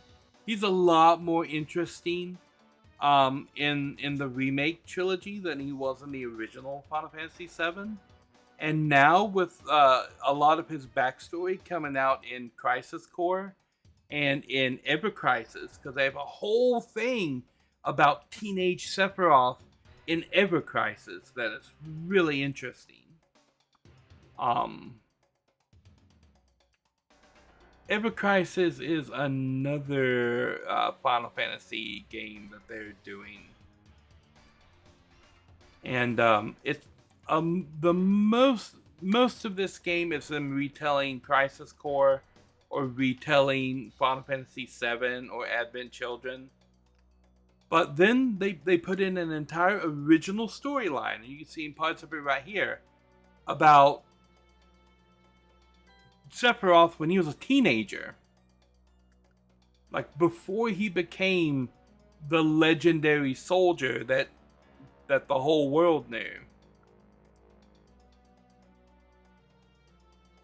And yeah, that's actually pretty interesting.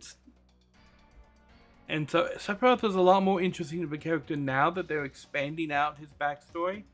I'm not that fond of Ever Crisis because it is a gacha game.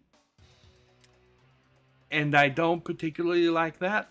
And you can get a better version of the story told in Ever Crisis, except for the Sephiroth stuff, in the original games that are being retold here.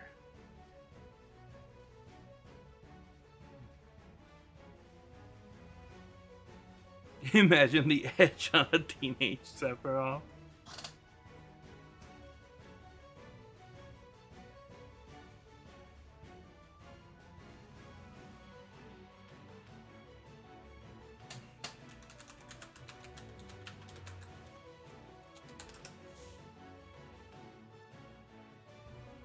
There you go. Teenage Sephiroth.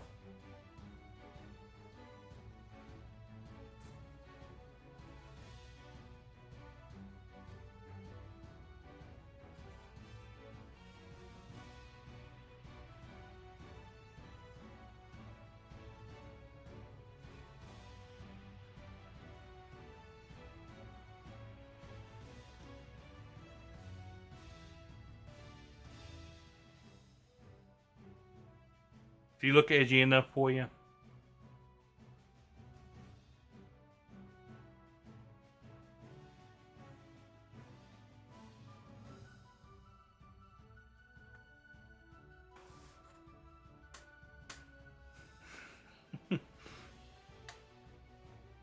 A twin causing trouble. Yeah. Teenage Sephiroth right there. This is from Rebirth. This Sephiroth down here, but yeah, Teenage Sephi right there. Anyway, I'm gonna take a quick little break. I will be right back.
Alrighty, I have returned. We can move away from younger Sephi.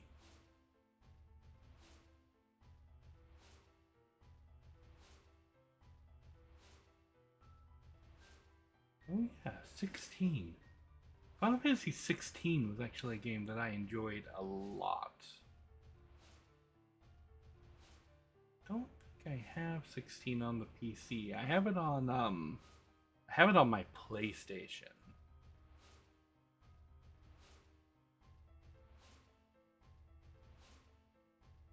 Where I can't play it.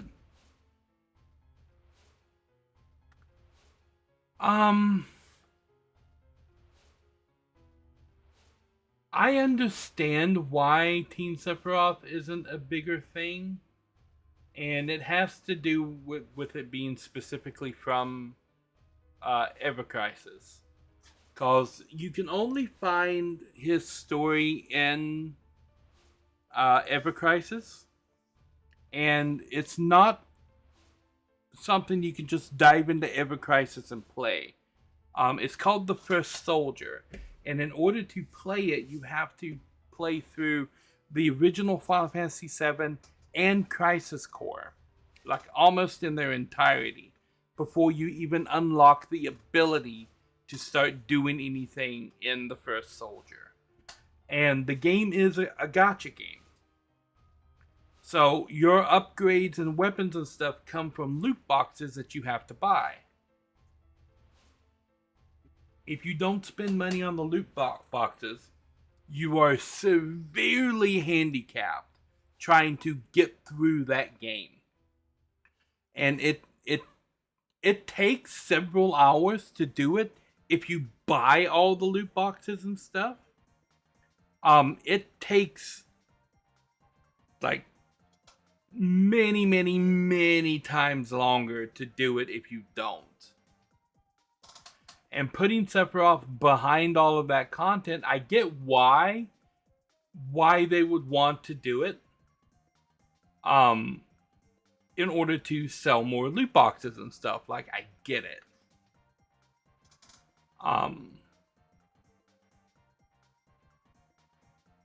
But like ultimately, it kicks out a lot of fans because they don't want to go and spend. It's about to put in my face. Like all of that money.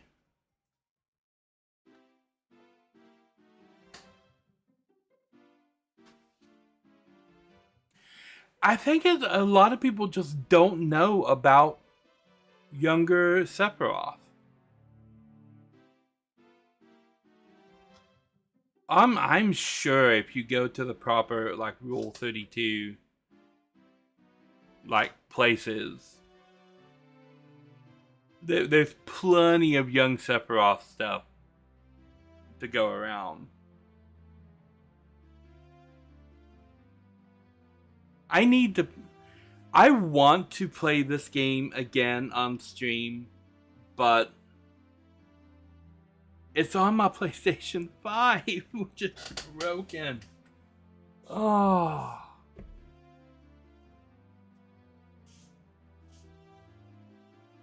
You're not getting that in your search history to find out.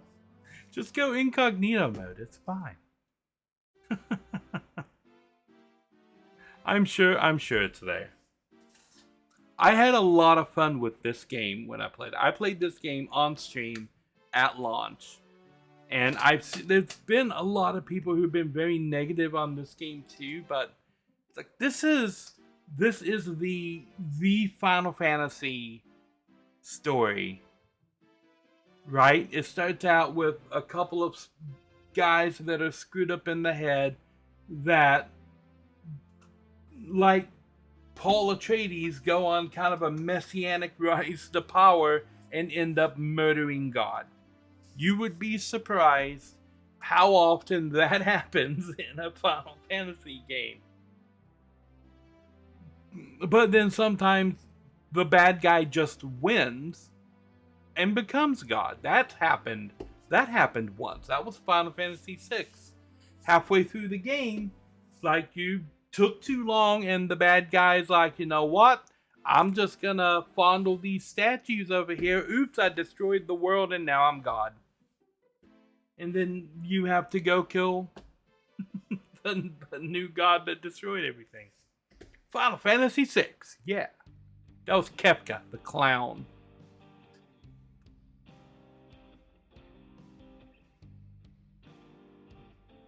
But yeah, Final Fantasy 16 hooked me like right from the start. Like the statue fondlers.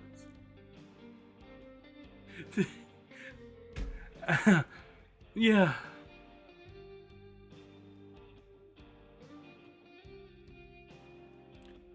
That is true. There are a lot of Japanese RPGs with the go on an adventure with your childhood or found friend and destroy God. It's not just Final Fantasy. It's the Tales series. It's the Grandia series. It's the Mana series. Star Ocean. there are a lot of big name Japanese RPGs where that happens. 16 was a fun ride. And I knew that I was going to enjoy this thing for the entire time when I finished playing the demo. And you get an F-bomb right at the beginning of the game. I'll fucking kill you. Like, not to mention that Clive Rossfield, the main character, this dude here. Clive and I are basically the same person. I have never played a game where I would say something in my commentary and then the character in the game would turn around and say the exact same thing that I said as many times as Clive did it.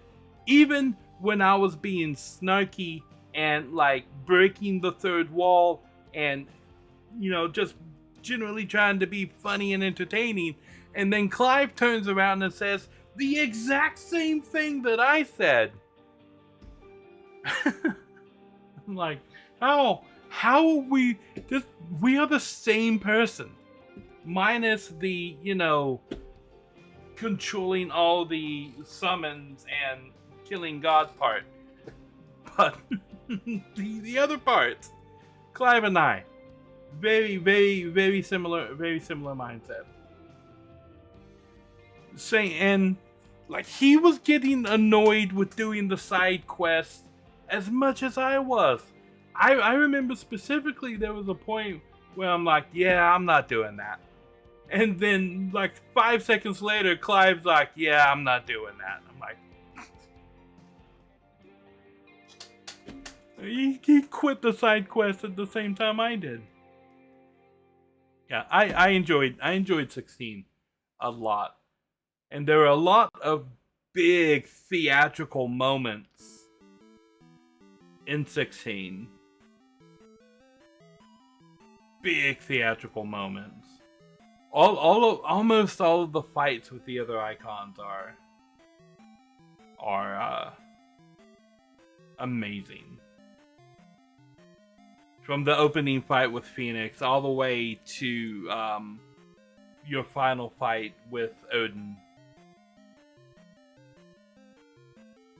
And I've not done either of the DLC bits on this, because they added Leviathan and another storyline. And I have them. I have the DLC on my PS5, which is broken. It seemed heavily influenced by Game of Thrones. I think everything, because this came out right around the end of Game of Thrones, or right after it. Wasn't it? Or was it? That's when it was announced. It was right around the end of Game of Thrones.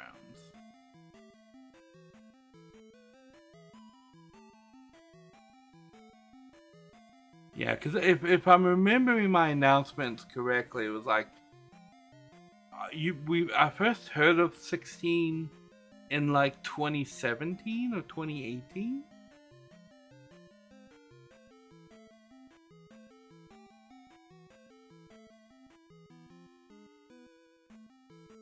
Yeah, because it was right around the time that Endwalker was announced as well.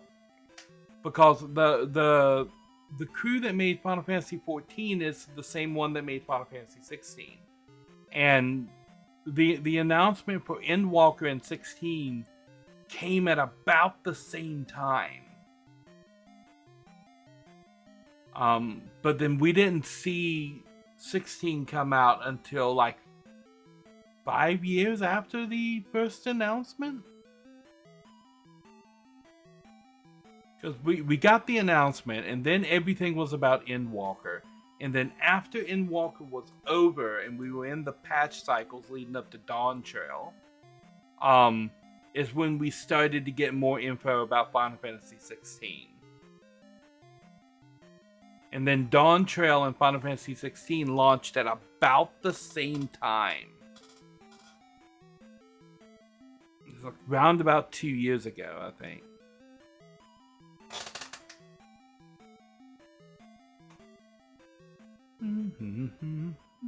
Zelda music.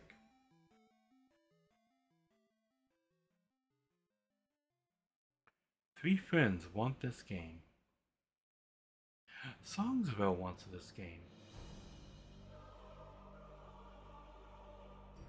John O.B. Joby. Yeah. The guy that I mentioned worked as a pixel artist on House of the Rising, the House of Ninjas game that I mentioned, something Super House of Deadly Ninjas or something like that. That's him.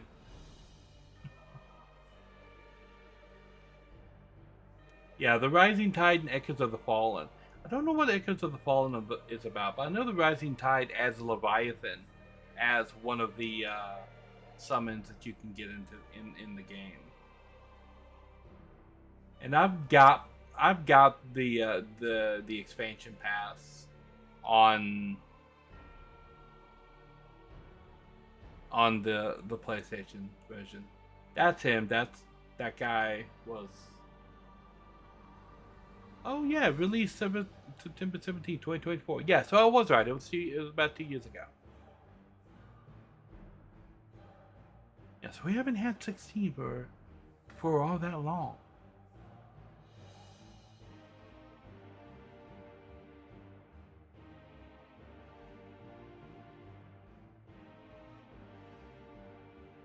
You can see how much of the franchise I own.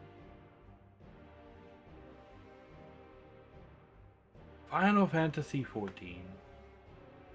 I am going to start making more 14 content.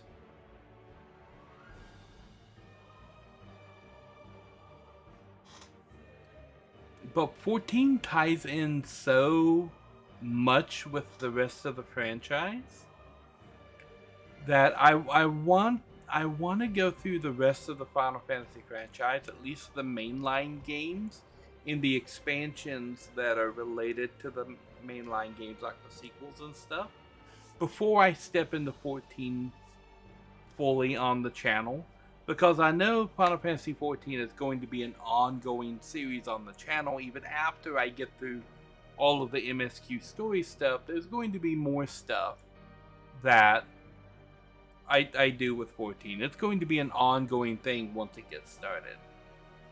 But there are so many references in Final Fantasy 14 to every other game in the franchise.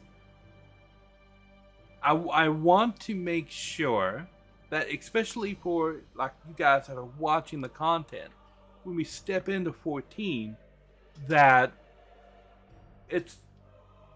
you catch the references for the other things, for the other games that have come. Because like a lot of the raid series, there's a raid series that ties back to Final Fantasy Tactics and Final Fantasy 12, which are set in the same universe. There's a raid series that ties back to Final Fantasy IV. There's another that ties to Final Fantasy 3. There's another one that ties to Final Fantasy 6. There was a big crossover event with Final Fantasy 15. That's how I got the car from Final Fantasy 15. There are costumes that you can get from Final Fantasy 7, 8, and 9, and 10, because they put Tidus's costume in the game as well. And the game itself has such a rich backstory because of the first failed attempt at it. Because the original Final Fantasy 7 that was launched in like 2013, oh my god, was that game shit. I played it back then and it was bad. Like, it was so bad. There's a no clip documentary.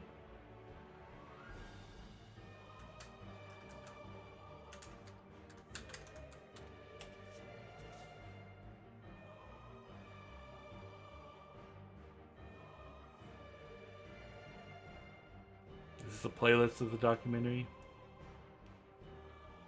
Yeah. So, yeah. No Clip did a documentary where he actually went to Japan and was interviewing Yoshi P and Koji Fox about the original 1.0 Final Fantasy 14 and what it took to fix the game. And what Yoshi P actually did to fix it. And I plan on doing it proper. Like when I start doing Final Fantasy, I'm going to cover Final Fantasy 14 specifically. I'm going to cover this no clip documentary. I'm going to share with you my experiences. There's another guy, Mike B. Phony.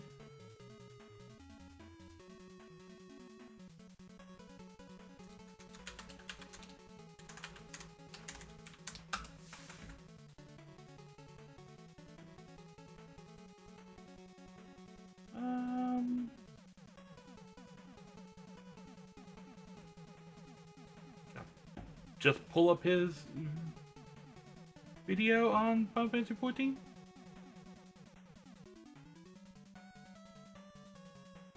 Well, this guy right here, Mike B. Funny, used to do a show called the BFF.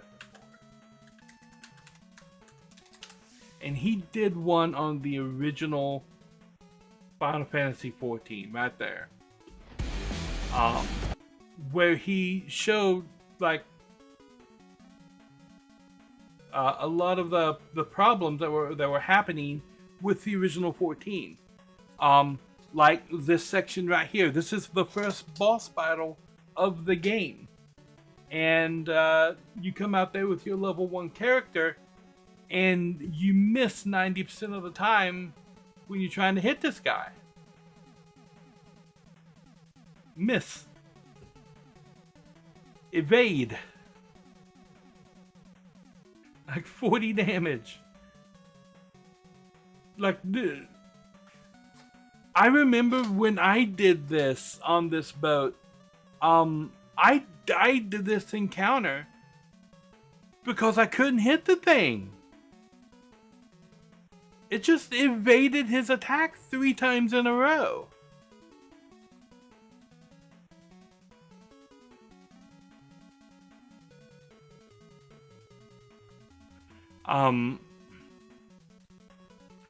But then there was the whole copy pasta terrain incident, right? And he brings this out right here. That mountain range that you see with the little one and the big one. There it is again, just up the road. Runs down the road again. There it is again. Keeps going down the road.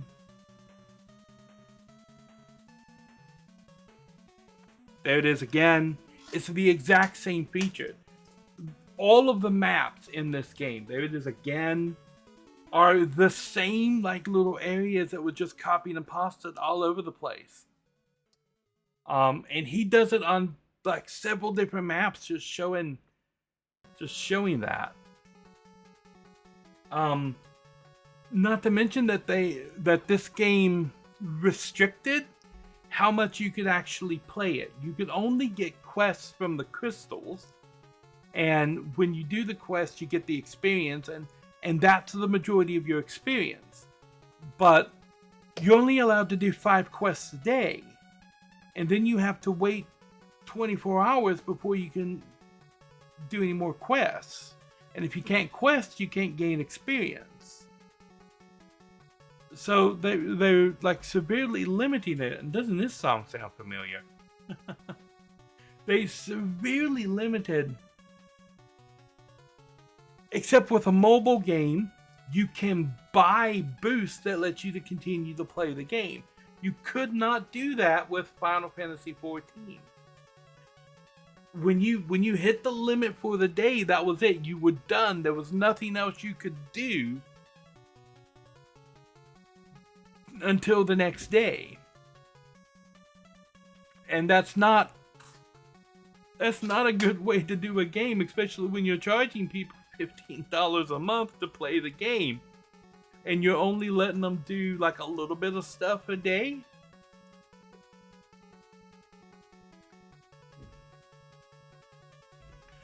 But Final Fantasy like 14 got itself a rebirth, a Realm Reborn.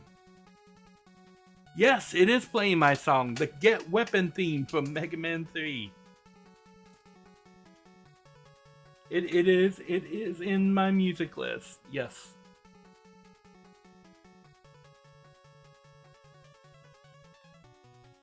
He's talking about the copy pasted landscape. Particularly that river area that he just ran across right there. Yeah.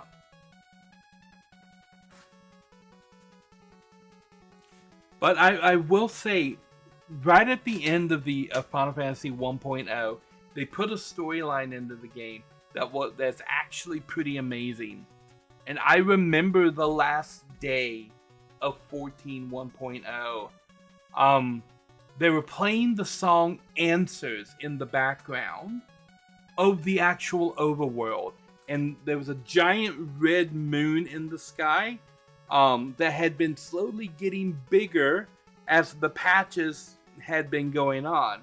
So when Yoshi P took over, he put a new storyline into effect, and he took like the red dot that was the moon in the sky, and then every time they patched the game, getting closer to the relaunch, they made the dot bigger and bigger until like right at the release, it was like dominating the sky.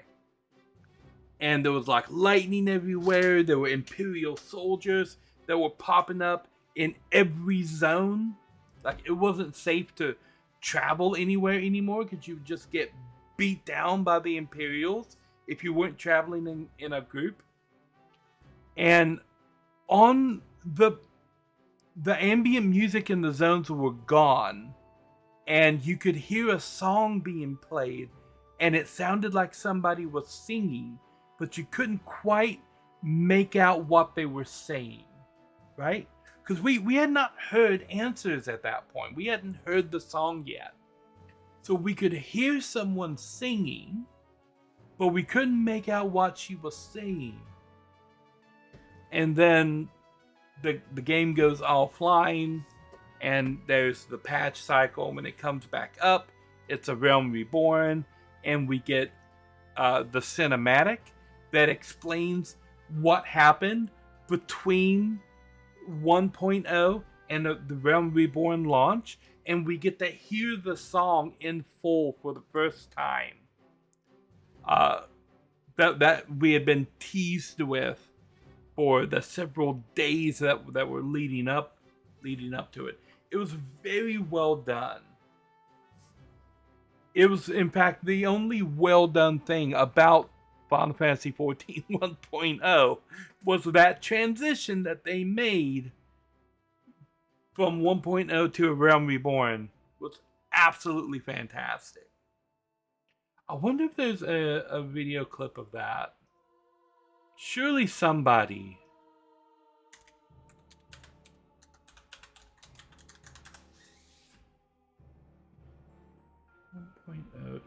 Indie. There we go.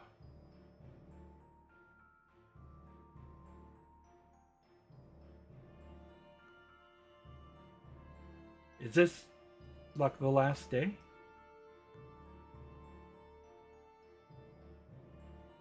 Looks creepy enough to be the last day. Oh yeah, that's the last. Okay, here. Let me audio? No. Oh, there. Oh yeah. Yeah, this is it. So yeah, that when the moon that was dominating. You hear the song in the background? It stopped playing. But yeah, when I was talking about the moon, he showed.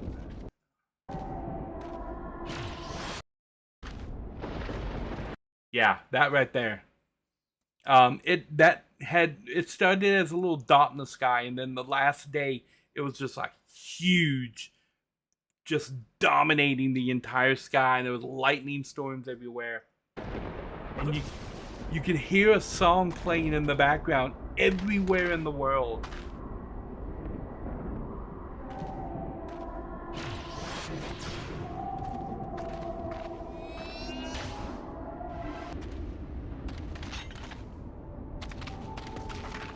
You can right there.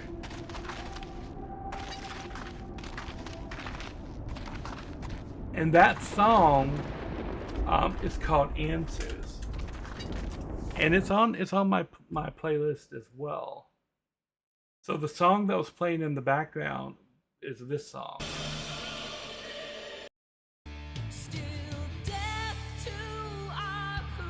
And like at that point, we had not heard this song before. So the first time that I like got any hint of how awesome the music was going to be in Final Fantasy XIV going forward was hearing this song just in the background of 1.0 as you knew the world was dying, because we all knew that they're closing it down, that this is the last day, and then we're hearing this song in the background, but we can't quite make out like what she's saying. And it turns out to be one of the most epic pieces of music in the entire Final Fantasy franchise. And it's paired with the opening cutscene for A Realm Reborn. Yeah, it masterfully done, I think.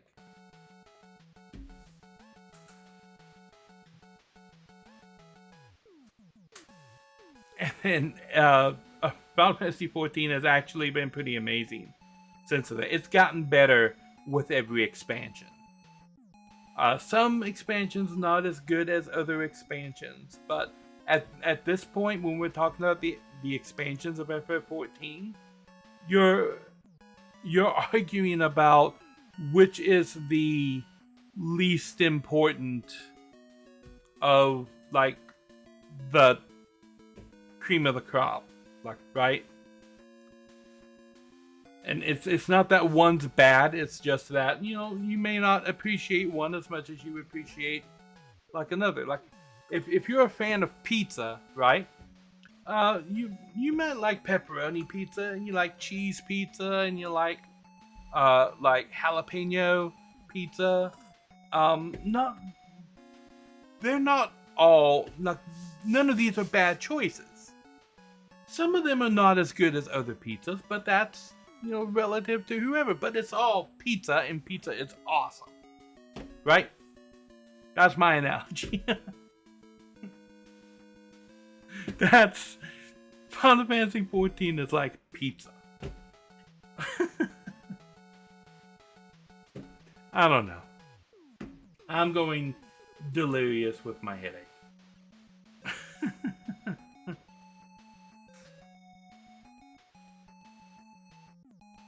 One of creepy world building, fucked up moon. Yeah. It is something that I've seen a couple of times. In fact, my two favorite franchises, Final Fantasy and The Legend of Zelda, have both done the giant fucked up moon thing before.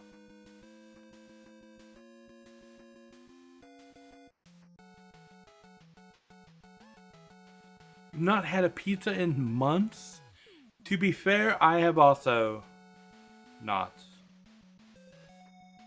It is sad. I like pizza.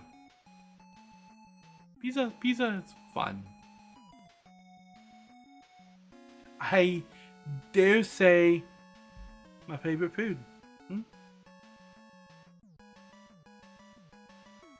Unfortunately, not a budget food.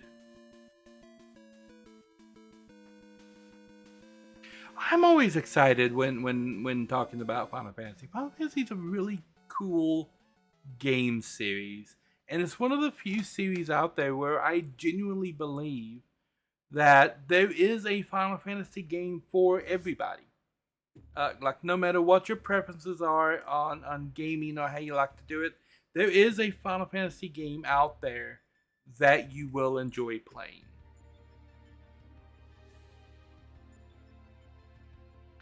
The funny thing is, Lansley, is pizza is still cheap fast food. Like, I can get like pizza and chicken for me and Nari Mom for $20. You can get a solo pizza from a shop down the road for like $7. But if you go to a grocery store and buy pizza, a frozen pizza at Walmart costs as much as the $7 pizza from the pizza shop. And some of the grocery store pizzas are more expensive. The frozen pizzas in the grocery store are more expensive than going to the pizza restaurant and ordering a large pizza.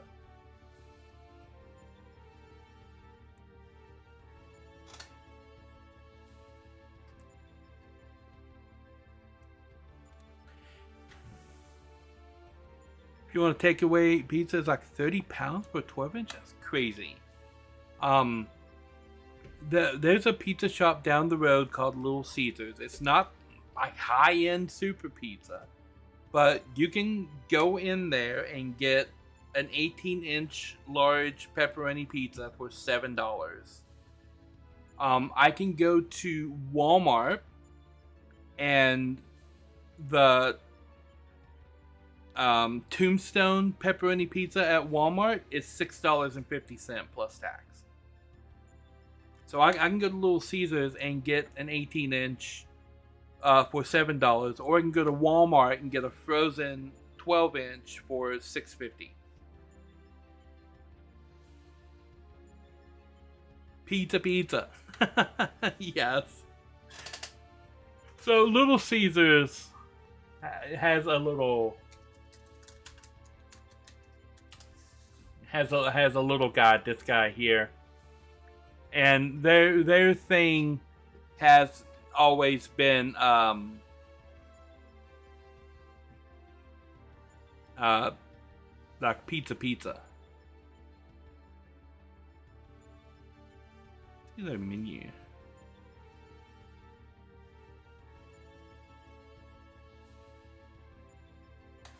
See, this is their $9.99 menu.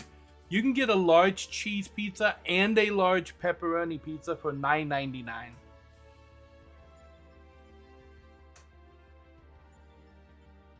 I mean, that's crazy. Two large pizzas, one pepperoni, one cheese, $9.99. And like, they've had that thing on their menu since the 90s. That's why the advertisement pizza uh came up, because you could basically get 2 pizzas for the price of one at the other locations.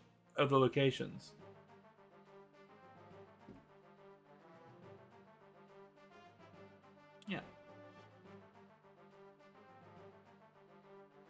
And then these are other things that they've added more recently.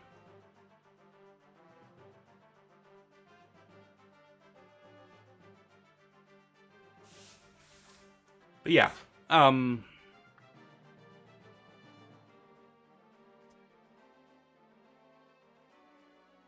yeah, it's crazy that the frozen pizzas at the grocery store are more expensive than the restaurant pizzas now.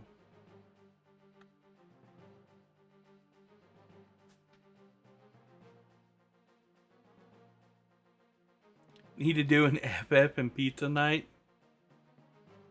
Yeah, I need pizza funds to do a pizza night.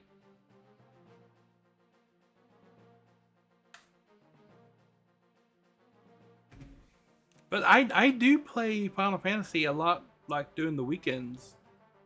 Like I usually have it up while I'm doing other things, like working on streaming stuff or working on my novel.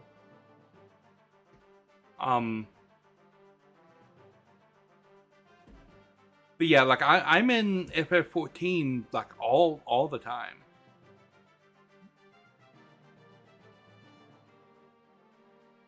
Arrange it like a LAN party.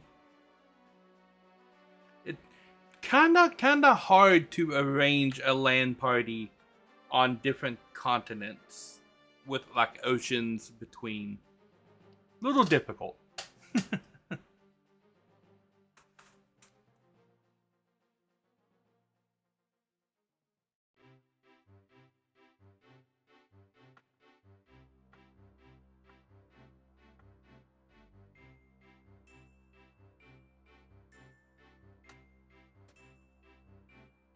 It's from Banjo-Kazooie.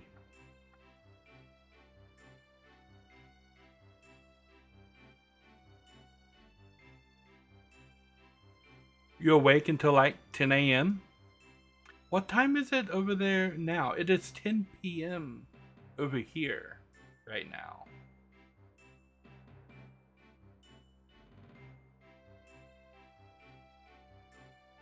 3 a.m. at the moment.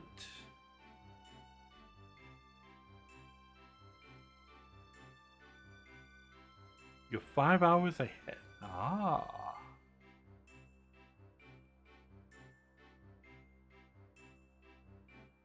I wonder how much the world is going to start lagging if I turn on Final Fantasy 14. Let's wait for the lag to begin. You can see when my avatar starts going.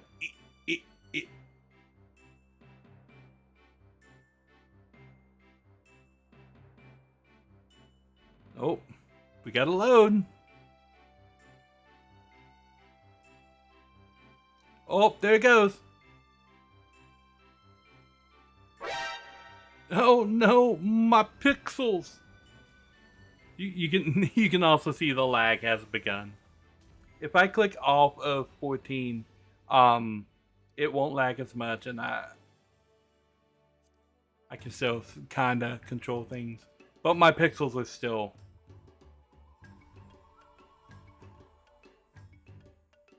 You turned a rental car to the airport last week, and they never processed the return.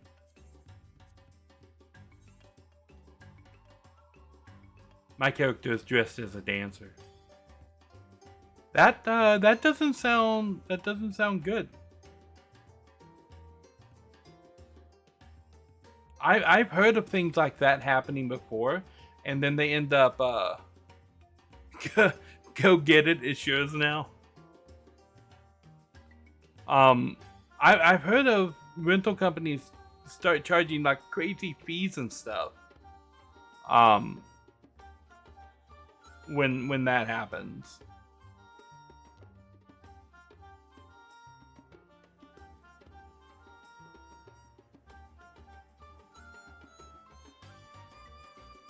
Here's my cat boy. Shall I change my outfit to something a little more?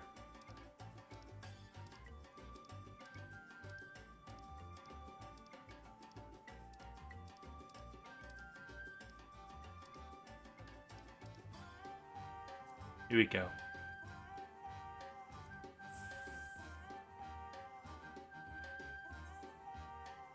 This outfit comes with a mask. Aha!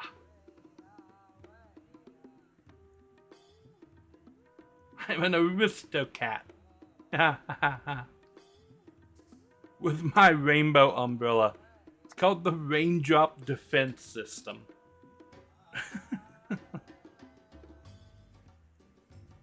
They told you they're working on it?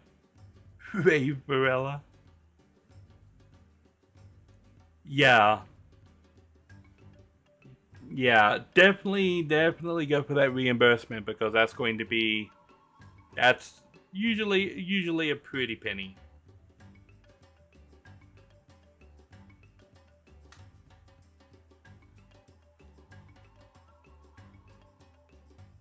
The umbrella just protects from the rain. I have flashy weapons to slay my foes. This job is a dancer, so we do a lot of dancing.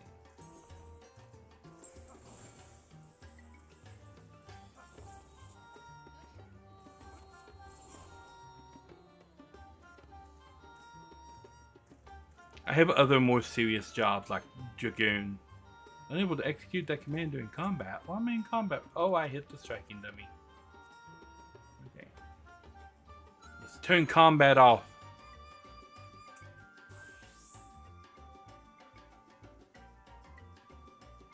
Combat Mary Poppins.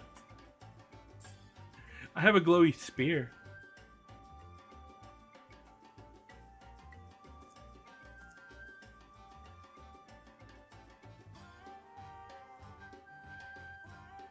The game is compensating hard for the bandwidth. Look at that. Look at how blocky he gets. Also, yep, there we go. I clicked in the game and so my avatar got blocked. Laggy too.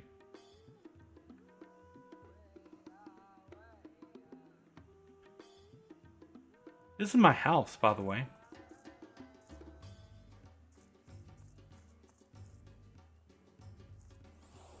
I have flowers and stuff all back here. Hydrangea bushes. There's a big cactuar. I have a Moogle mailbox. This big purple willow tree. I have a gate. I grow plants here sometimes. Not right now though. Look, a Zen rock garden.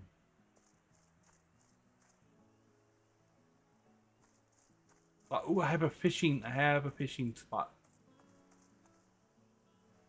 It's back here, off the back side of the property. You can fish in that oh,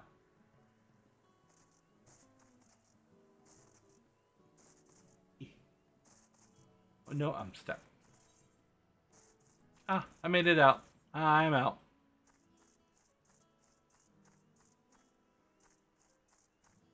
No, I'm gonna go up on the roof. Strategically disturb a flock of birds.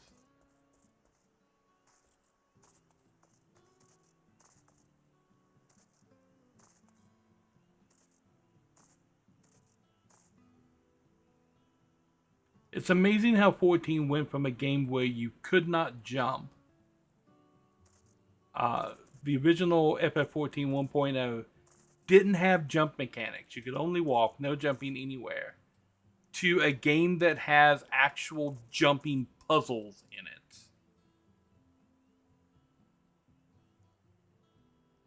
Look at that. That's the apartment house over there. Doesn't it kind of look like Hogwarts?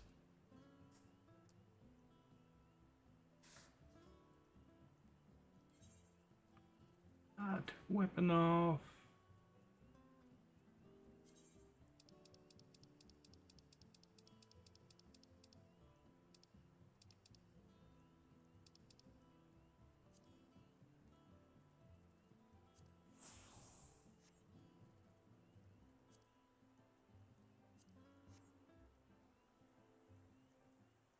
Haha. Like blue-red samurai man. Yeah, I'm in 14 like all of the time. I have been leveling up all of the different jobs slowly. Most of the jobs max out at level 100. If they're orange numbers on them, they're maxed out. I've got Dragoon Samurai and Blue Mage maxed out for the combat jobs, and I've got everything maxed out for the. These are the crafting jobs. These are the like mining jobs or gathering jobs. But yeah, this is what I've been working on, and then going around and trying to collect all the triple triad cards while I'm waiting for dungeons to pop. This job here, Beastmaster. Uh, Good King Moggle.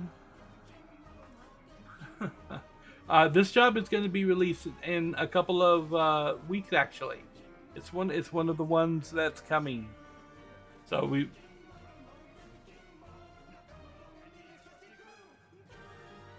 So yeah, we've got a new job that's coming in a couple of weeks actually.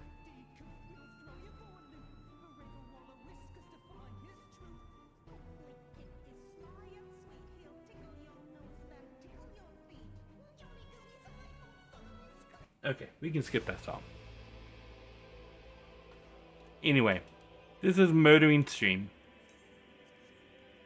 So we will exit 14. I'm going to need to get something sorted for Final Fantasy 14 before I can actually start covering it on stream. My solution to that was my PlayStation 5, because I have the game both on PC and PS5. And if I'm playing it on the PS5, then that takes the load of the game off of the computer and lets the computer just stream things.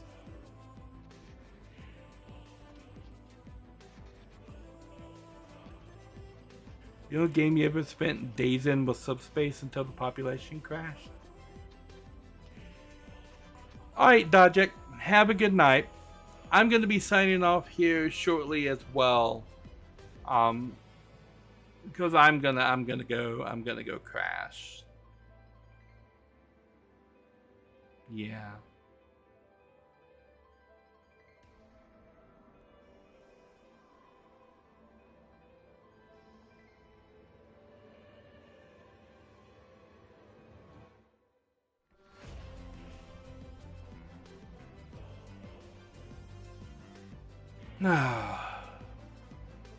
Yeah. I think I'm gonna be signing off as well.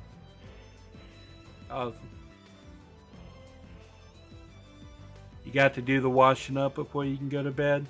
I should probably eat something before I go to bed because it'll probably help with my headache.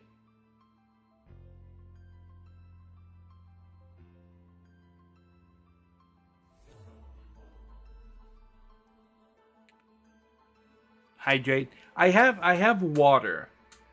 It is in fact the only two drinks that we currently have in the house are water and coffee.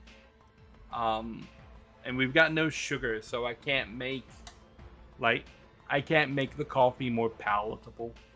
My mom likes black coffee. I need sugar in my coffee and cream. But we have no sugars. It's just sad.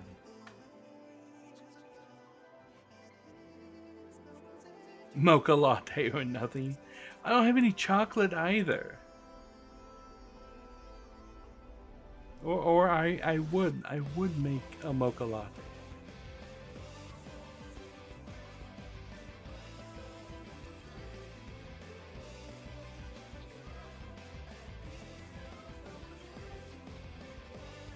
Coffee latte. Using coffee as a base for hot chocolate actually makes a pretty decent mocha. And I mean, it's not that far removed from what coffee shops do.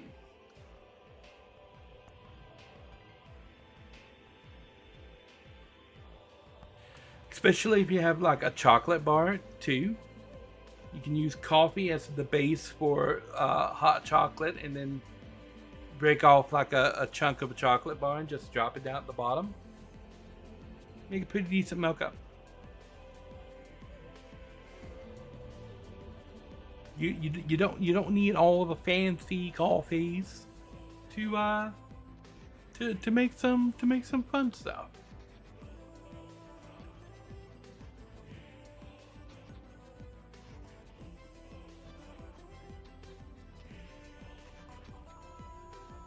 That takes some more effort than what you're going to put into it.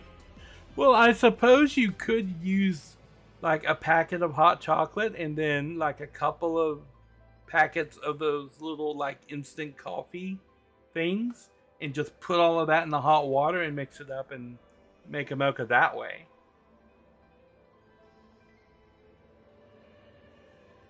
Get a couple of, cause like Taster's Nasty has some of those little like sticks things, those little tubes where you just rip off the end and you pour that in. So you get like 2 or 3 of those.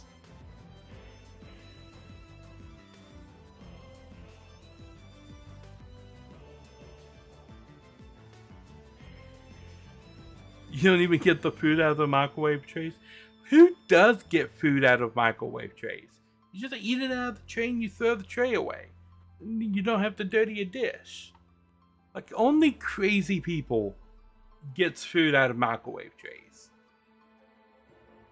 Like you're crazy, or you're putting on airs because you want people to be able to think that you can cook, and this is how you misdoubtfired that shit. When you do your coffee, needs to be of a dessert, like some coffee and chocolate and whipped cream, like tiramisu. Like you don't like coffee, but you wouldn't turn down like a tiramisu or like a coffee ice cream or something. You should try a frappuccino. I'm betting you would like a frappuccino.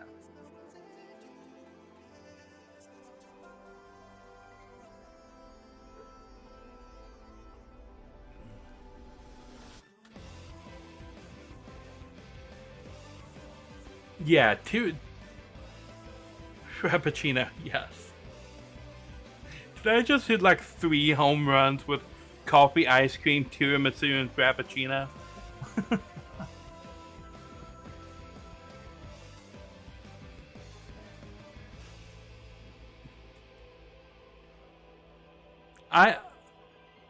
Good job. Good job. I am the same way with coffee. I love the smell of coffee. Yay, head pats. But I am more fond of the coffee like desserts like tiramisu, or like things that have coffee in them like a frappuccino, rather than like just straight coffee. There's only ever been 2 times where I've done like more straight coffee. When I was in college working on my capstone project, because coffee is what they had out in the lobby. And when I was a truck driver, but usually when I was a truck driver, what I would do is make a hot chocolate and then put like 2 or 3 espresso shots in the hot chocolate. So it's kind of a coffee.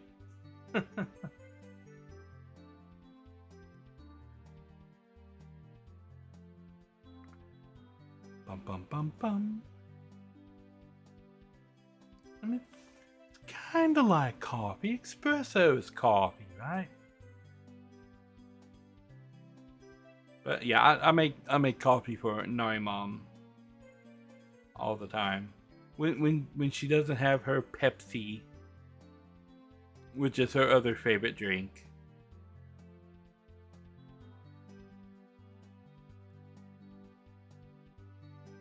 Yeah, espressos are shots of coffee. So yeah, when I was a truck driver, I used to get a hot chocolate and then put a couple of espresso shots in there. And yeah, I would drink that. Delicious. Delicious. I have been pied. Oh, the pie is gone. Yes, we are speaking of food. And we shouldn't be speaking of food because I want pizza now, but I don't have any money for pizza. And that is sad. I'm reminded of that Bill Wurtz video. It's sad. I'm sad. I miss you.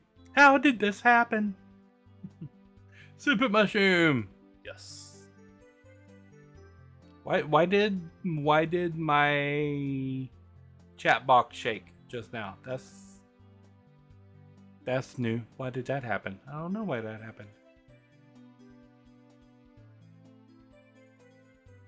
Yes, I fixed the throw speed of all of the items.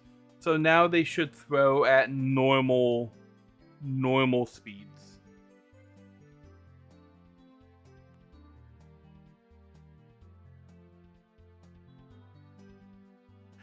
I am utterly unimpressed every time I go into Starbucks. People talk about their $7 coffee, and I'm like, you know what I could get for $7? A whole fucking pizza.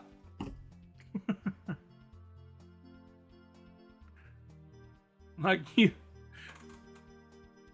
like I can get a pizza. That's like that's a day's worth of eating right there. The pizza, that's a day of food for me. Right, so I have some like pizza for breakfast, I have some pizza for lunch, I finish the pizza for dinner. Bam! We got a whole day for $7. You paid $7 for like a small coffee that's half ice.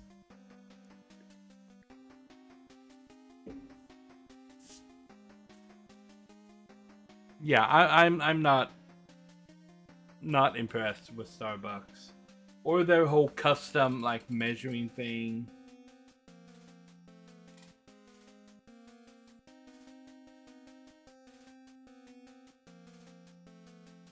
If I want 15 pounds for a pizza, you don't have to send the monies. It's fine.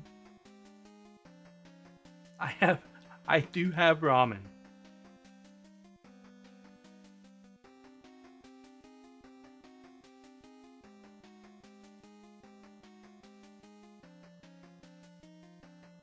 Yeah, the being able to go to, and like prior to COVID, I did use Starbucks as the coffee house to do meetings for tech stuff, because you could just go in there and chill on your laptop, or like have a meeting about like tech or design or stuff.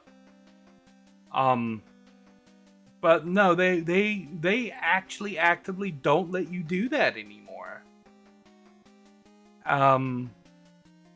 Which has completely negated any possible reason that I would ever go to Starbucks.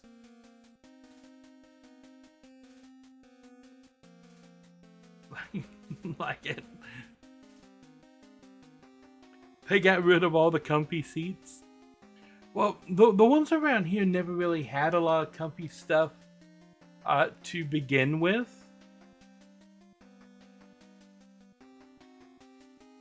But yeah, they've gotten rid of a lot of the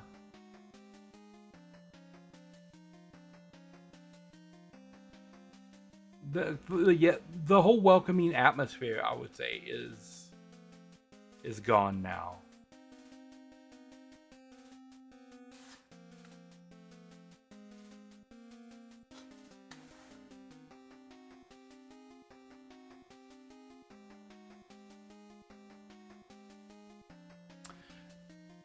Yeah, I mean that is what Starbucks does. They'll they'll move in. They have their whole buy expensive coffee and get out. They will actively target all of the nearby coffee shops, and yeah, and then it just becomes that discount shit.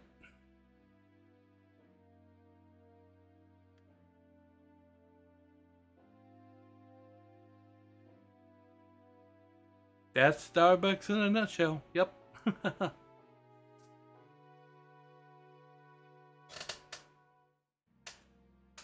I don't think Little Caesars is even open anymore.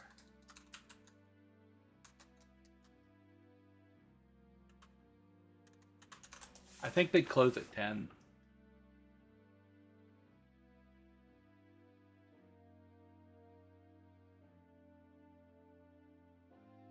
Yeah, so it's too late. It's too late for pizzas. For pizzas anyway.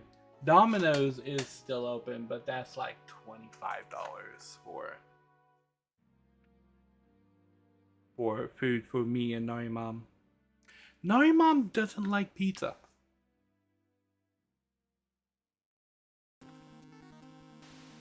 I've never understood that. Every time that I get pizza for me, I get chicken for Narimam, because all the pizza places have like chicken nuggets and stuff like that.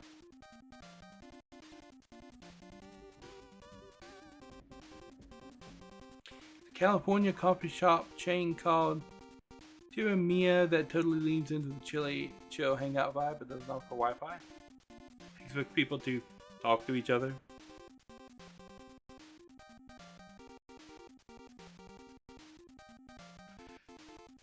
Domino's is kind of hit and miss a lot. You have to find, like, there's several restaurants like this where you have to find a good one, and then you're gonna get like good, like, quality product from them. But I have seen some Domino's that are just horrible. The one that we've got new here, just down the road a little ways, is actually pretty decent. Every time I've ordered from that Domino, almost every time I've ordered from that Domino's, the pizza has been nice and cooked properly and everything. On the, like, I think 2 occasions that the pizza was not done right or done like very poorly or cooked wrong, on one occasion they remade the pizza and delivered a new pizza out to replace the one that was wrong. And on the other case, they gave me a coupon for a free pizza in the future. So they made it right both times. But like, I've ordered from that Domino's a bunch since I've lived in this area, because that was back in like 2022 when I came back to this area, and I was working at the hotel then, and it's been that same Domino's since 2022, and I've only had two times where I'm like, look, this pizza isn't good, this isn't what I ordered, and both times they made it right. So yeah, the Domino's near here is actually pretty solid. It's just more expensive than Little Caesars, so I hardly ever get to go there. I mean, I hardly ever get to go to Little Caesars anymore. Like, because you can't buy hot food with food stamps. You have to buy the frozen stuff and the stuff from the grocery store. So if I want pizza with any of the food stamp stuff, I have to get the overpriced frozen ones at the grocery store.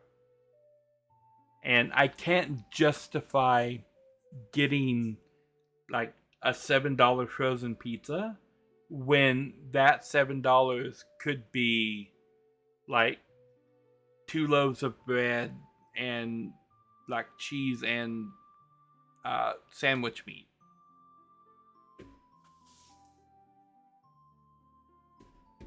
So yeah, so I end up just like, I'm gonna get the bread and the sandwich meat.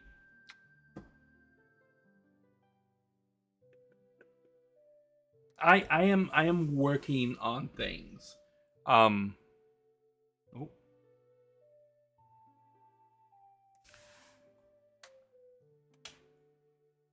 I was what was I saying? Oh yeah, I'm working on things to try and get there.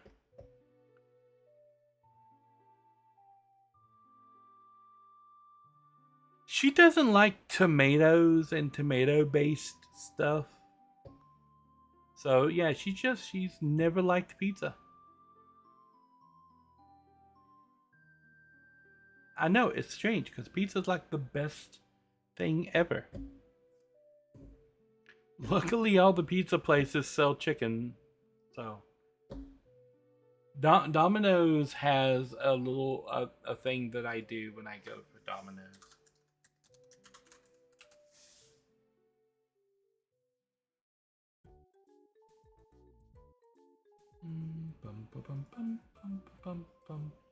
This right here. Choose any two for $6.99, and you can get like their little breads, you can get a pizza, or you can get their like little chicken stuff. And so when I usually order from, yeah, she's not a big fan of Italian food generally, but yeah, when I order for Domino's, I usually do this, and I can get a 12-inch pizza for me, and then like an 8-piece chicken nugget. She doesn't like the cheese and like sauce. These are their buffalo chicken with cheese and like buffalo sauce. Those are really good. But she just gets like plain chicken, and I get like a pizza, and it's like $6.99 each after tax and everything. It comes out to like 20 some. Usually about 25 once you add in the tax and the delivery fee, and then the tip for the delivery driver. Unless I just drive down the road and pick it up myself.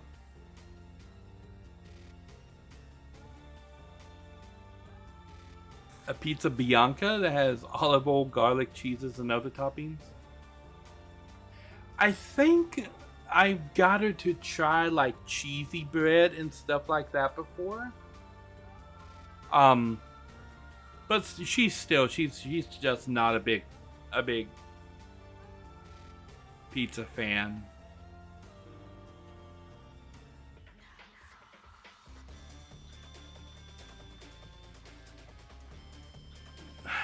People do deliver here, but delivery is just so expensive. Like the Domino's is literally 5 minutes down the road. I can make the order and say I'm gonna come pick it up, and literally the order is $6.99, so it's $7 times 2 is 14 plus tax. So altogether, this would be about $18 or $19, round up to say 20, and I go pick it up myself. But if I have it delivered, they put a $5 delivery fee on there, and I'm expected to tip the driver an additional $5. It is not $10 worth of gas for me to drive like a couple minutes down the road and pick it up myself. I just have to go out there and pick it up. But yeah, you can double the price and have it delivered. Yep, that's... I'm gonna stop looking at pizza because I can't afford pizza.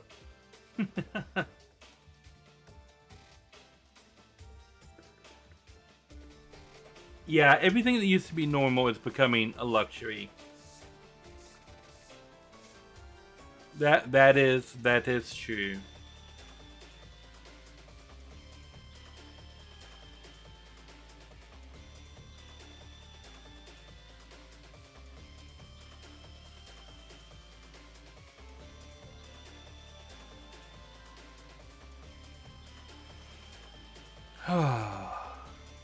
Anywho. Oh, there are some YouTube watchers.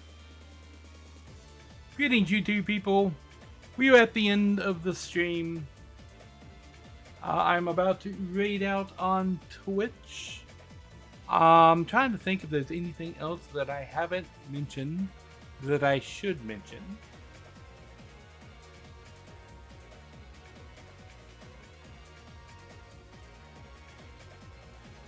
What even is fast food when McDonald's is just as expensive as Five Guys?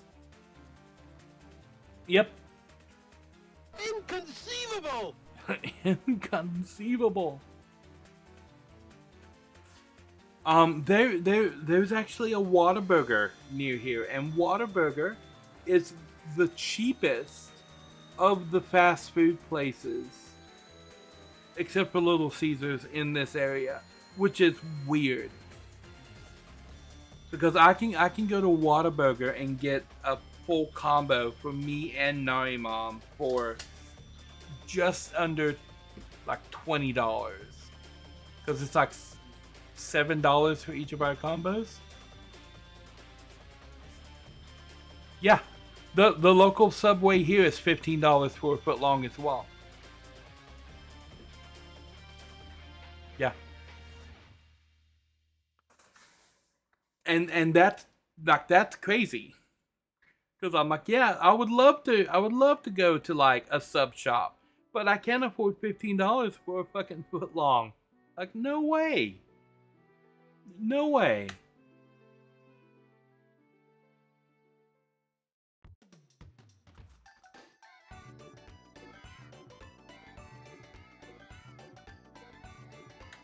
And like I used to do the delivery stuff for like Uber Eats and stuff like that.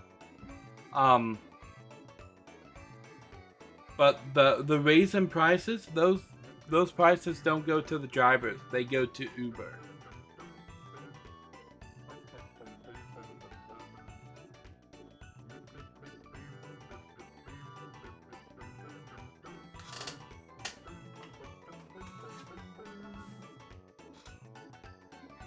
Yeah, I don't even. Yeah, it's crazy.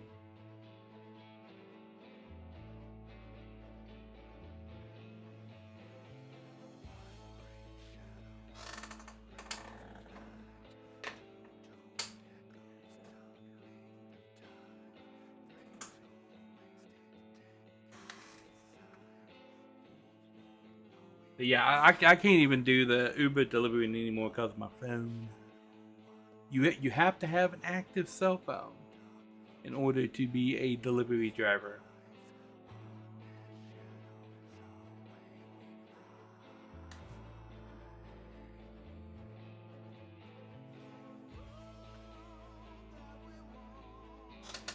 So I think that is everything.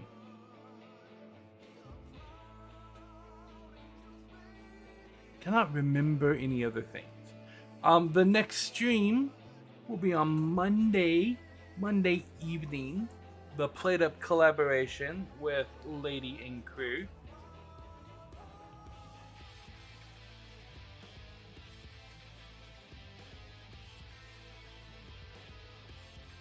Yeah. Yep. All I can say to that is yep. Next week we have a couple of fun things coming up with the State of Play and Summer Games Fest on Friday. And hopefully no interruptions in schedule next week. I don't think anything, any doctor's appointments or anything are coming up next week.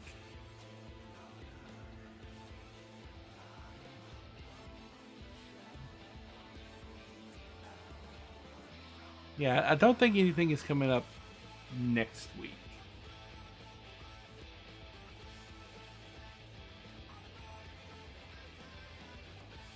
Oh, I will absolutely. You finally get your sinus surgery on Tuesday? I hope your surgery goes well. Tuesday is going to be the day that we're covering the State of Play. It's also the day that Lojo's donation today is going to go into effect on the bank account.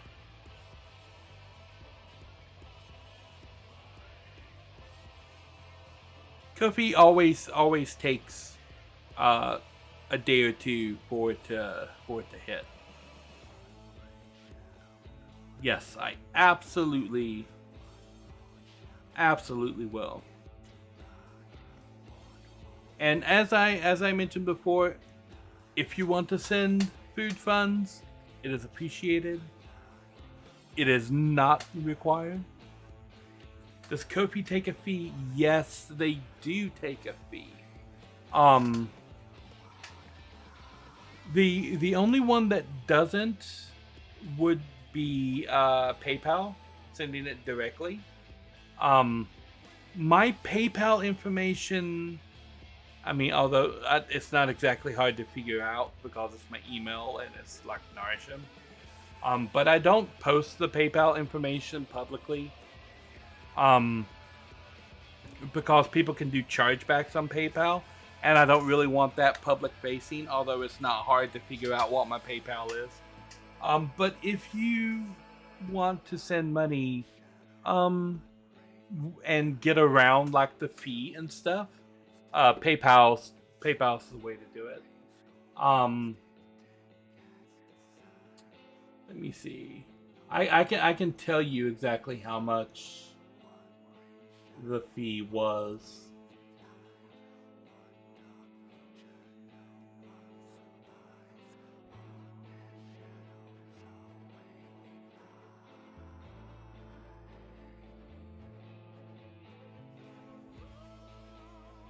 The fee was $4.25.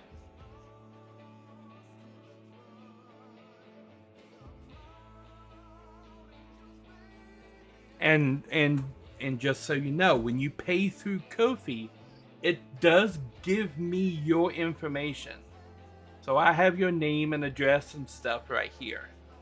So like, beware if you pay to another creator through something like Ko-fi. If it uses Stripe, it does present like all of your credit card information minus the number to the person that you're paying to. You probably already knew that information does that when you pay online with a credit card, but yeah, it does do that. Which is why I use they're not, you can get like fake cards that are based on your bank account. It's just like a temporary card that you can use for like a one-time thing or whatnot, and you can put like bogus, like a burner card basically. There's a service that does stuff like that, and usually when I'm paying online, I either use an account that is connected to my bank account, like I have a Cash App account, and the details on my Cash App is connected to my bank account, but if I pay with my Cash App card, they see the details that's assigned to the Cash App instead of the details that's assigned to my bank account. So I got like fake details in there so I can pay with that, and then they don't get my real info. They get the public facing info that I put into Cash App. And you can do a similar thing with PayPal as well. And I do have both of those.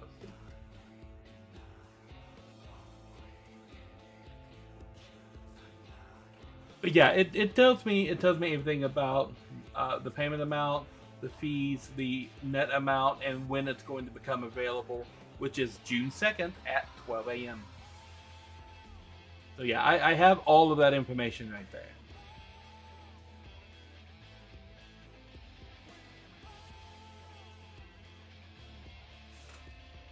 Yeah.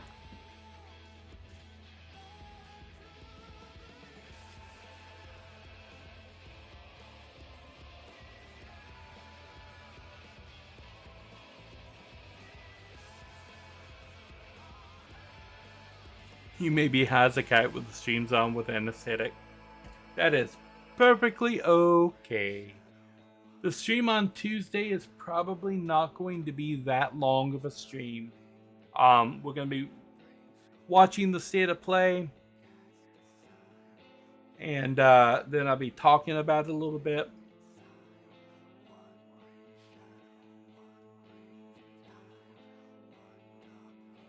So I'll probably start up about 4.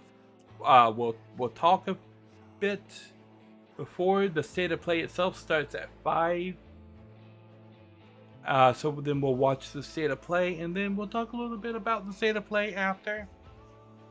And that'll be the Tuesday stream. And we'll probably do the same thing on Friday. And hopefully, I'm thinking the stream is going to be done before the Planet Crafter stuff happens.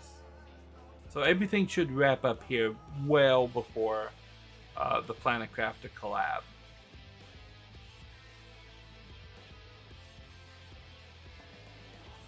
Anywho, I think that's it for everything for today and for the upcomings. Yeah. Yeah, can't think of anything else. If I do, I'll probably post about it. I want to thank you guys for watching. As I mentioned before, if you want to send funds, appreciate it. Not required. We are perfectly fine without fancy foods. But right now, let's take a look and see who's out there in Twitch land that we can throw a raid on. Who's doing some fun stuff that I know about. Bum, bum, bum, bum, bum, bum, bum, bum.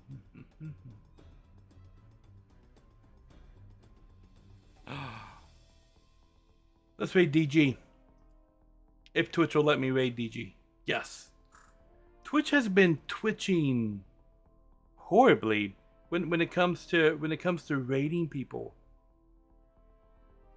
You need regular foods. I have regular foods. I'm probably going to go see about cooking something up before I lay down. Or I may just be lazy and lay down. I don't know. We shall see. But right now, we're going to raid Disappointing Guardian. She's over there playing Destiny, I think. Yeah, Destiny 2. Which, sad news, because Destiny 2 has been, officially, discontinued from Microsoft. Which is sad. They're not going to be doing any more updates to Destiny. Destiny is dead. Anyway. Yeah, we're gonna raid DG, and then I will be back on Monday with Played Up, and then we have fun things happening next week, special events. Yay! So I want to thank you guys for watching, and I will catch y'all on the flip side. Nari out.